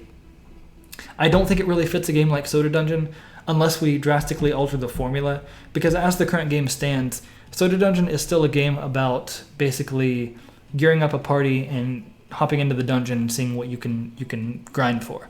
And if you turn that into a PvP game, you're just going to have these teams that are basically super powered. Like you're going to have like basically two people that are at level 1 million or 100,000 or whatever, and it's just going to be the first characters to get their attacks off. The structure of Soda Dungeon's skills and attacks weren't designed with competitive gameplay in mind, so I feel like that would require a much different kind of gameplay approach than what we currently have.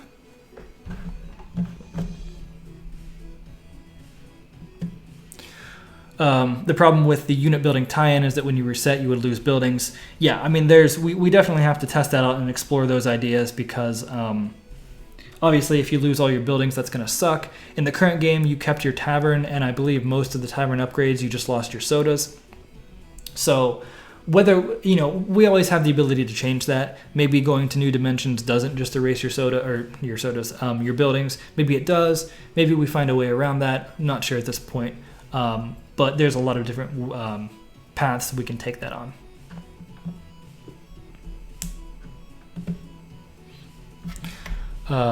Additional buildings. Okay, from Ferret we've got vaults with tricky secrets or bank vaults. Let me see here. I'll just put vault /bank bank vault. I guess it's all in the same there. Oh, hey, Flink. Glad you can make it. Unfortunately, I probably am going to... we're looking at about 9:45 Eastern Time. Probably going to close this down around 10. 2 hours, like I said before, was my goal, my target time. And I think that makes a nice streaming session. Also, my voice is almost completely shot at this point, so I want to make sure I can still talk tomorrow. Okay, let me catch back up with chat again. Okay, I think that's most of it. Vampire class... Whoops.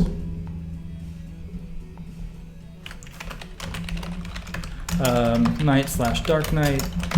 I guess we have a Dark Mage. Why not have a Dark Knight? I'm sure there are some Batman jokes in there that we can tie into, but... Parks, squares, galleries, halls.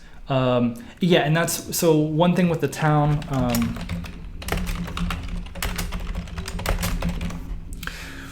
I think what we would like to do is have a series of main buildings that show up in the town, and then in between the buildings is where you can put like alternate special pieces. So maybe it's something for decoration, like a park bench or a little fountain, but maybe it offers you excuse me.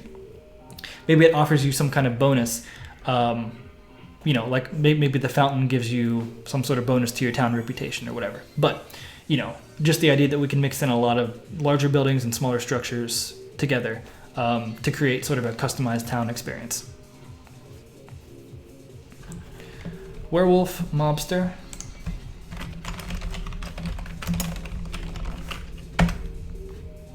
I'm just going to throw this out there. It's kind of stupid, but since we're in like the monster creature category, I'm just going to put dinosaur.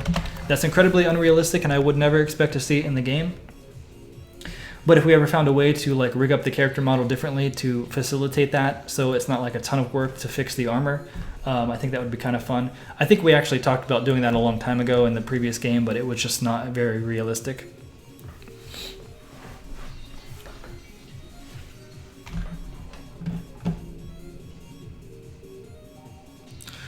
Power rank calculator for multiplayer things.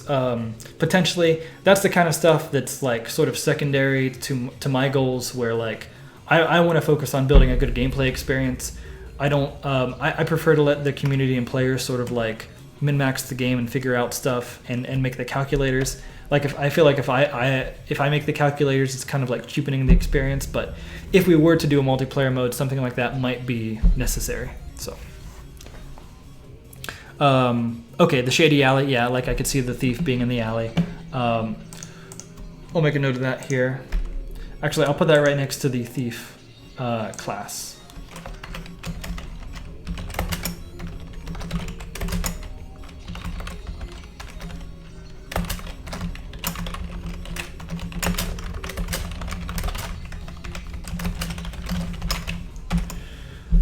Okay. A class that gets stronger the more classes you have mastered. Okay, that's interesting. That really depends on what we end up doing with the class mastery path. But if we do turn that into a major thing, the mastery skill path, then along with that we can tie in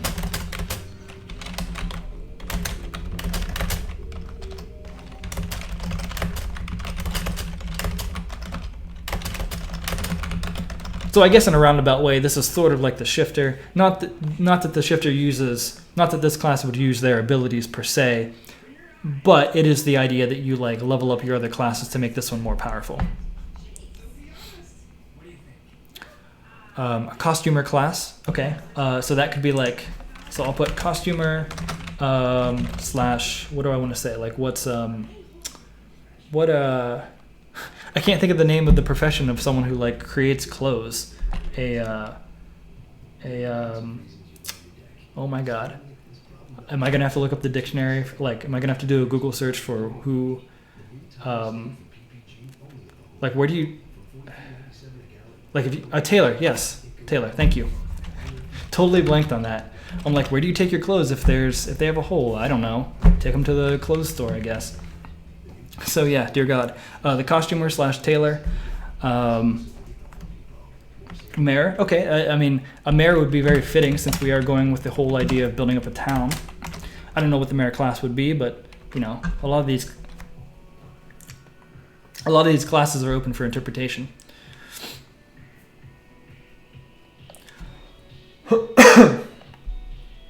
Okay, so we're coming up to 10 p.m. I think I'm going to cut off the character classes for now. I have a ton of good ideas here. Let me just check in real quick. I'll just make a last note of the Transformer class. So I think the last big thing I wanted to talk about with this game is what can we do with like, what do you guys want to see in terms of like events or online play or I know we've already touched on this, but let me see here. Let me update the overlay here.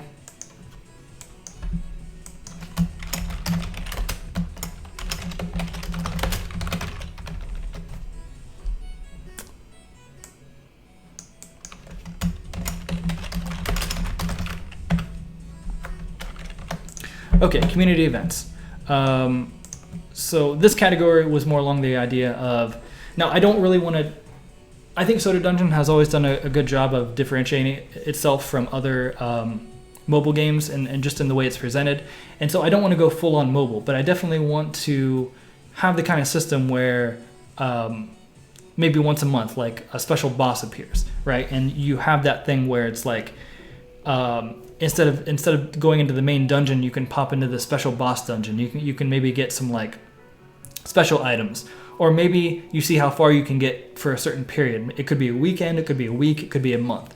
And then at the end of the month, maybe we give out rewards for like the top 10% of players that made it, or like the highest level reached was this. And you know, the top 10% of people that made it there get like a million gold or something.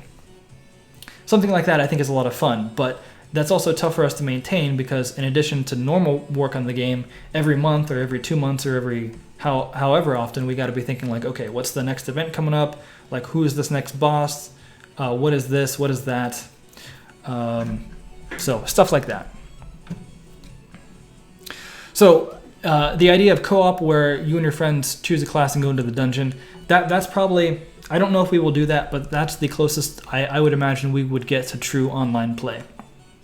I do like that idea that like in addition to going through the main game, you would reserve a special character. Like you would customize like maybe a character that looks like you, I guess, and or maybe not. No, that would probably be a bit too much.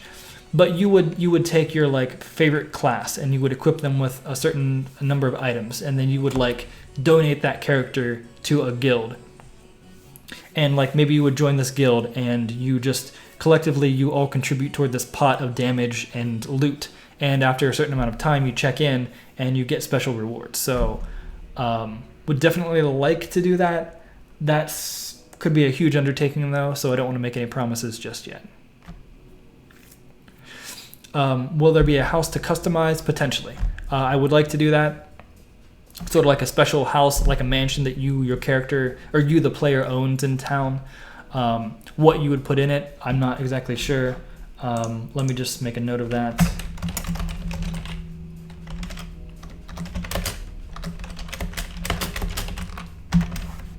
And you could potentially also use that to feature, like you could hang your gear up on the walls or something.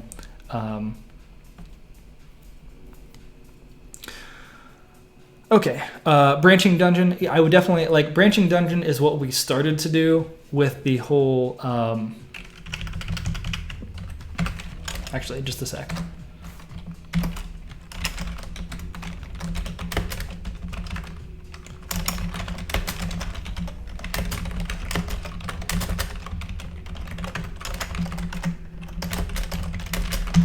So yeah, branching dungeons are what we attempted to do in the previous game, with where you would find a door and it would take you into like a trap room or a treasure room. So in theory it sounded cool. In practice it was just sort of like it's all the same dungeon, but that's just what you encounter along the way. So the idea of like actually going into a different dungeon or like a certain path, I think is cool. But you always have to like maybe it could be a special game mode.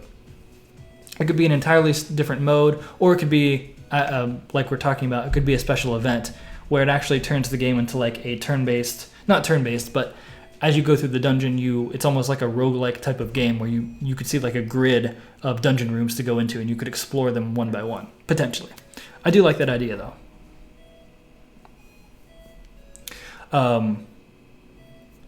Top 10 players. No, I meant like top 10%. So yeah, for sure, like the top 10 players of anything, like giving them a special reward, that would piss a lot of people off because you're never going to be able to keep up with the top 10, and maybe even like the top 20 to 30% of players get that top reward. But then maybe like everyone gets a reward for contributing. Like even if you take one dungeon trip, you'll get a reward.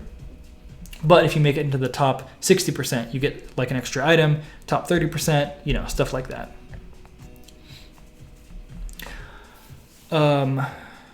Challenges where your party members must be all the same class. Okay.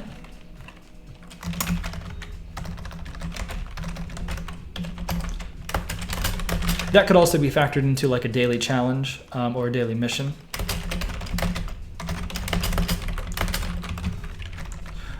So Flink asked about prevention for speed hacks.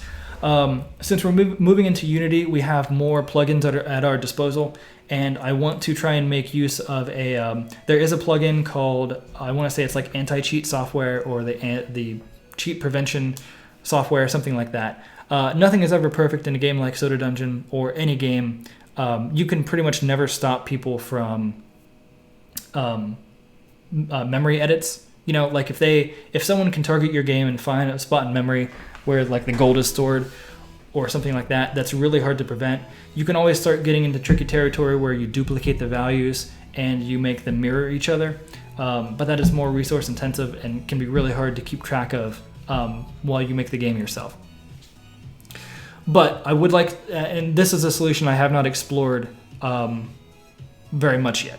So definitely the idea that you can use, definitely looking to incorporate this plugin I found that I don't know, while I don't know how it works, it claims to put a layer of protection over edits like that. For the server time, we will definitely either contact the server to check the time, or we will use, much like the plugin I mentioned before, there is a plugin that It's called unbiased time, that ensures that even the system clock time hasn't been tampered with.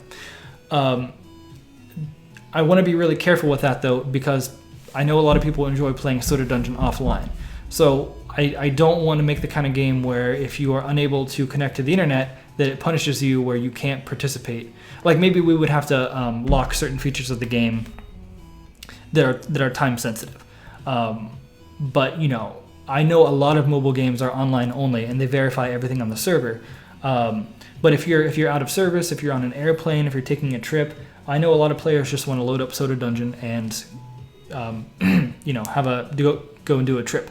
So I don't want to take that ability away, but we definitely have to be a little more stringent on how we check time.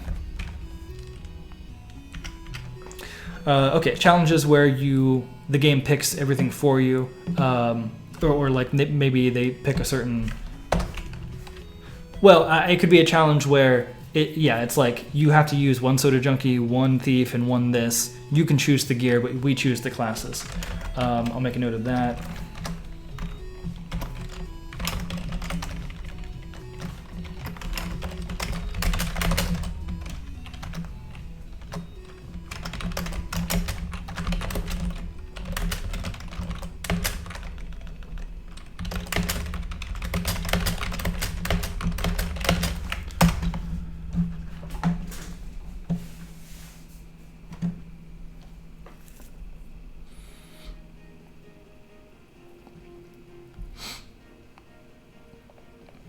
Oh yeah, so for the multiplayer thing, tracking their progress, we're considering using, I can't think of the name of it off the top of my head. There is a software, I think it's actually the same software that that Adventure Capitalist uses to basically track online values. It takes care of a lot of the server-based stuff for you, and it lets you track online values. So you can kind of, if we use that, I can leverage that system to help me with the reporting of those online values. So that's always a potential thing. Memory hack prevention with ciphering the values, like storing the value, then times 7. I think that's kind of what I was saying before, where you store like duplicate values where one mirrors the other in some form, and you have to just make sure you update both at the same time. So definitely a possibility. But again, I'll have to see what this plugin provides for us first. A speedrun challenge. Okay, I'll make a note of that.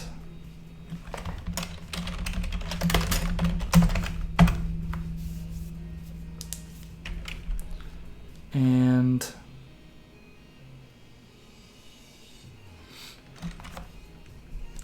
at the end of the day, when it comes to community events where you are rewarding the top percentage of players, just filter out the hackers. Potentially, that's kind of easier said than done. If we could always filter out hackers, then you would never really see them. Obviously, if anyone posts a score, like if we have, you know, if the range of scores is from like 0 to 100, and then you have a player that reports a score of like 5,000, then obviously that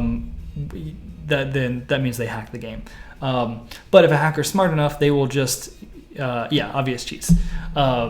So yeah, we could definitely like filter out some of those, but you know, I am worried that a lot of people will kind of catch on to what the realistic values would be and still sort of hack the game. But that's also why the idea, you know, I would want to make sure we don't punish the players by basically, if you take part in an event, first off, you would get some sort of reward no matter what, right? For just participating, you would get something. And then maybe as you go up in tiers, like maybe even when you get to the top 10% of players, maybe the top rewards aren't even like that good. Maybe it's just something to say, hey, I made it to the top 10%. Here's like some extra gold or whatever. I think that will mitigate a lot of the concerns where even if we can't filter out hackers, in the very least, we won't be punishing our honest players.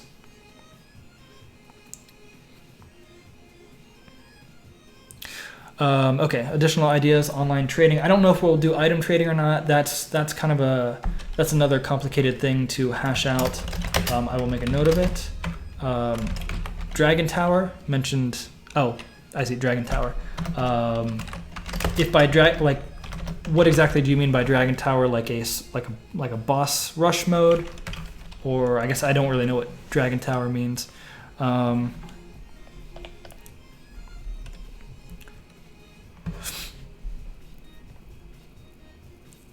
Yeah, so co-op events, yeah, potentially a week, potentially 2 weeks. It would just depend what we decide to focus on and how much time we think is necessary to accomplish any given goal. And that's always something we can just try to hash out.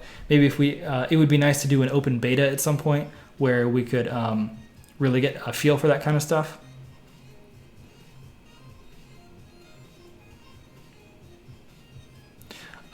Memory mode. Full manual. You only get to see each character action once, but they're shuffled. Oh, I see, like the skills that pop up. I could see that being something interesting. That might just be kind of frustrating, but I'll put memory challenge.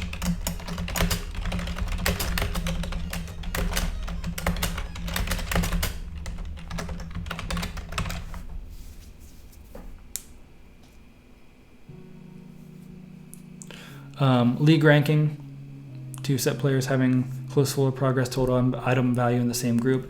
Yeah, that's like this. So the online play is like this wormhole that I don't, or wormhole. I meant to say a cross between a can of worms and a rabbit hole. My experience from working on Territory War Online. So about 5-ish years ago, I worked on I worked on 2 online games, Territory War Online and then Territory War 3. And I can say from experience that online logic and programming is just, it's not that it's hard in particular, it's just very tedious and very complicated. And there's a ton of factors to account for. We already have our hands full with basically taking the current Soda Dungeon and making it better in every single way. But then to take that and also add online components, we have to take it easy. Because at this point, we're still a very small team. I think we work best that way. I think our current setup is very good, but it does, it's. I would imagine it somewhat limits the number of things we can accomplish. So, yeah, we'll see. We'll see what we can accomplish. I guess I'll say that much. Paying golden money to send quirky or strange events to your friends playing the game. Oh, I see. Yeah, so like that kind of thing. That requires that whole next level of like a friend system, like accounts and and adding friends and sending messages to your friends and seeing when they're online. Like that functionality is almost like its own separate app, like its own separate game practically. Not to say that we shouldn't do it, but as Pac says, if we believe in ourselves, we can do anything, and I believe that with all of my heart. It's simply a matter of time. If we want to put out a game next year, I don't know if we're going to have a full-on friend system, but we'll see. There's always a compromise. There's always a compromise somewhere of what we can put together. We can always we can always dumb it down, and you can kind of go the Nintendo route with like friend codes, where you just you friend request someone with a code and they see it pop up in their game, and then we just we keep it as simple as that, and we don't make it like you can message each other. But although I've definitely played mobile games where they have that entire they have a pop out window with all the contacts and all the friends and all that stuff, so it can get pretty crazy. But all right, guys, so it is 10:06. I think I've gone through all the categories I wanted to cover. I think that about wraps it up. I think I missed one question. Someone asked if there was going to be any more updates to Soda Dungeon 1. Briefly covered this at the beginning of the stream, but we are currently working our way through localization efforts on Soda Dungeon 1 to bring it out to a wider audience in new languages. So that's one thing we're focusing on. I would like, since we're going to do that with the localization, I'd like to step back through the game and fix up some small bugs, see if we can sneak in a few quality of life improvements. We may try to add in some items, a little, some extra content. I would not bank on seeing too much extra content added to Soda Dungeon 1 though, because Soda Dungeon 2 is our focus, and it's what we really want to, we just have a ton of great ideas that we want to put into a fully fleshed out new game. So that's where I would expect to see most of the work being done. But we are also being very realistic, where if we know that we can't put out Soda Dungeon 2 until next year, then by all means we are going to continue supporting the current game as well. So I hope that third wizard button removed. See, stuff like that is I I feel bad almost like taking that out. It's like a long-standing joke that should just remain there. I think you know, it's almost like hazing the new players, right? Like everyone knows that it's not going to turn into anything, but the new players, you got to give them hope so they stick around and they ask about it. But anyway, I think that about wraps it up, you guys. So thank you very much for tuning in. To keep up to date with all of our stuff, I mean, if you found your way to our stream tonight, then you probably already know where to find us. But just in case you don't, as you can see on the overlay, you can follow us on Twitter at Soda Dungeon. You can follow me on Twitter at ANPSean. I think you can follow Pox too, but I don't think Pox even posts on Twitter, so forget that. I would like to do more streams in the future, so give me a follow here on Twitch, AN Productions. I'm also on YouTube, but I don't post as much there. Well, actually, I do update videos every now and then. We have a Discord server, and we have a subreddit at reddit.com/r/Soda Dungeon. So we have a ton of ways to keep up with us in terms of social media. I hope you follow at least one of them, and we try to keep them all in sync. But other than that, once again, guys, thank you very much. This stream has been fantastic. I was not expecting this many ideas, and I'm very glad that I got it all written down here. So thank you for the ideas, thank you for the time, and I will hopefully catch you guys very soon in the future. So good night.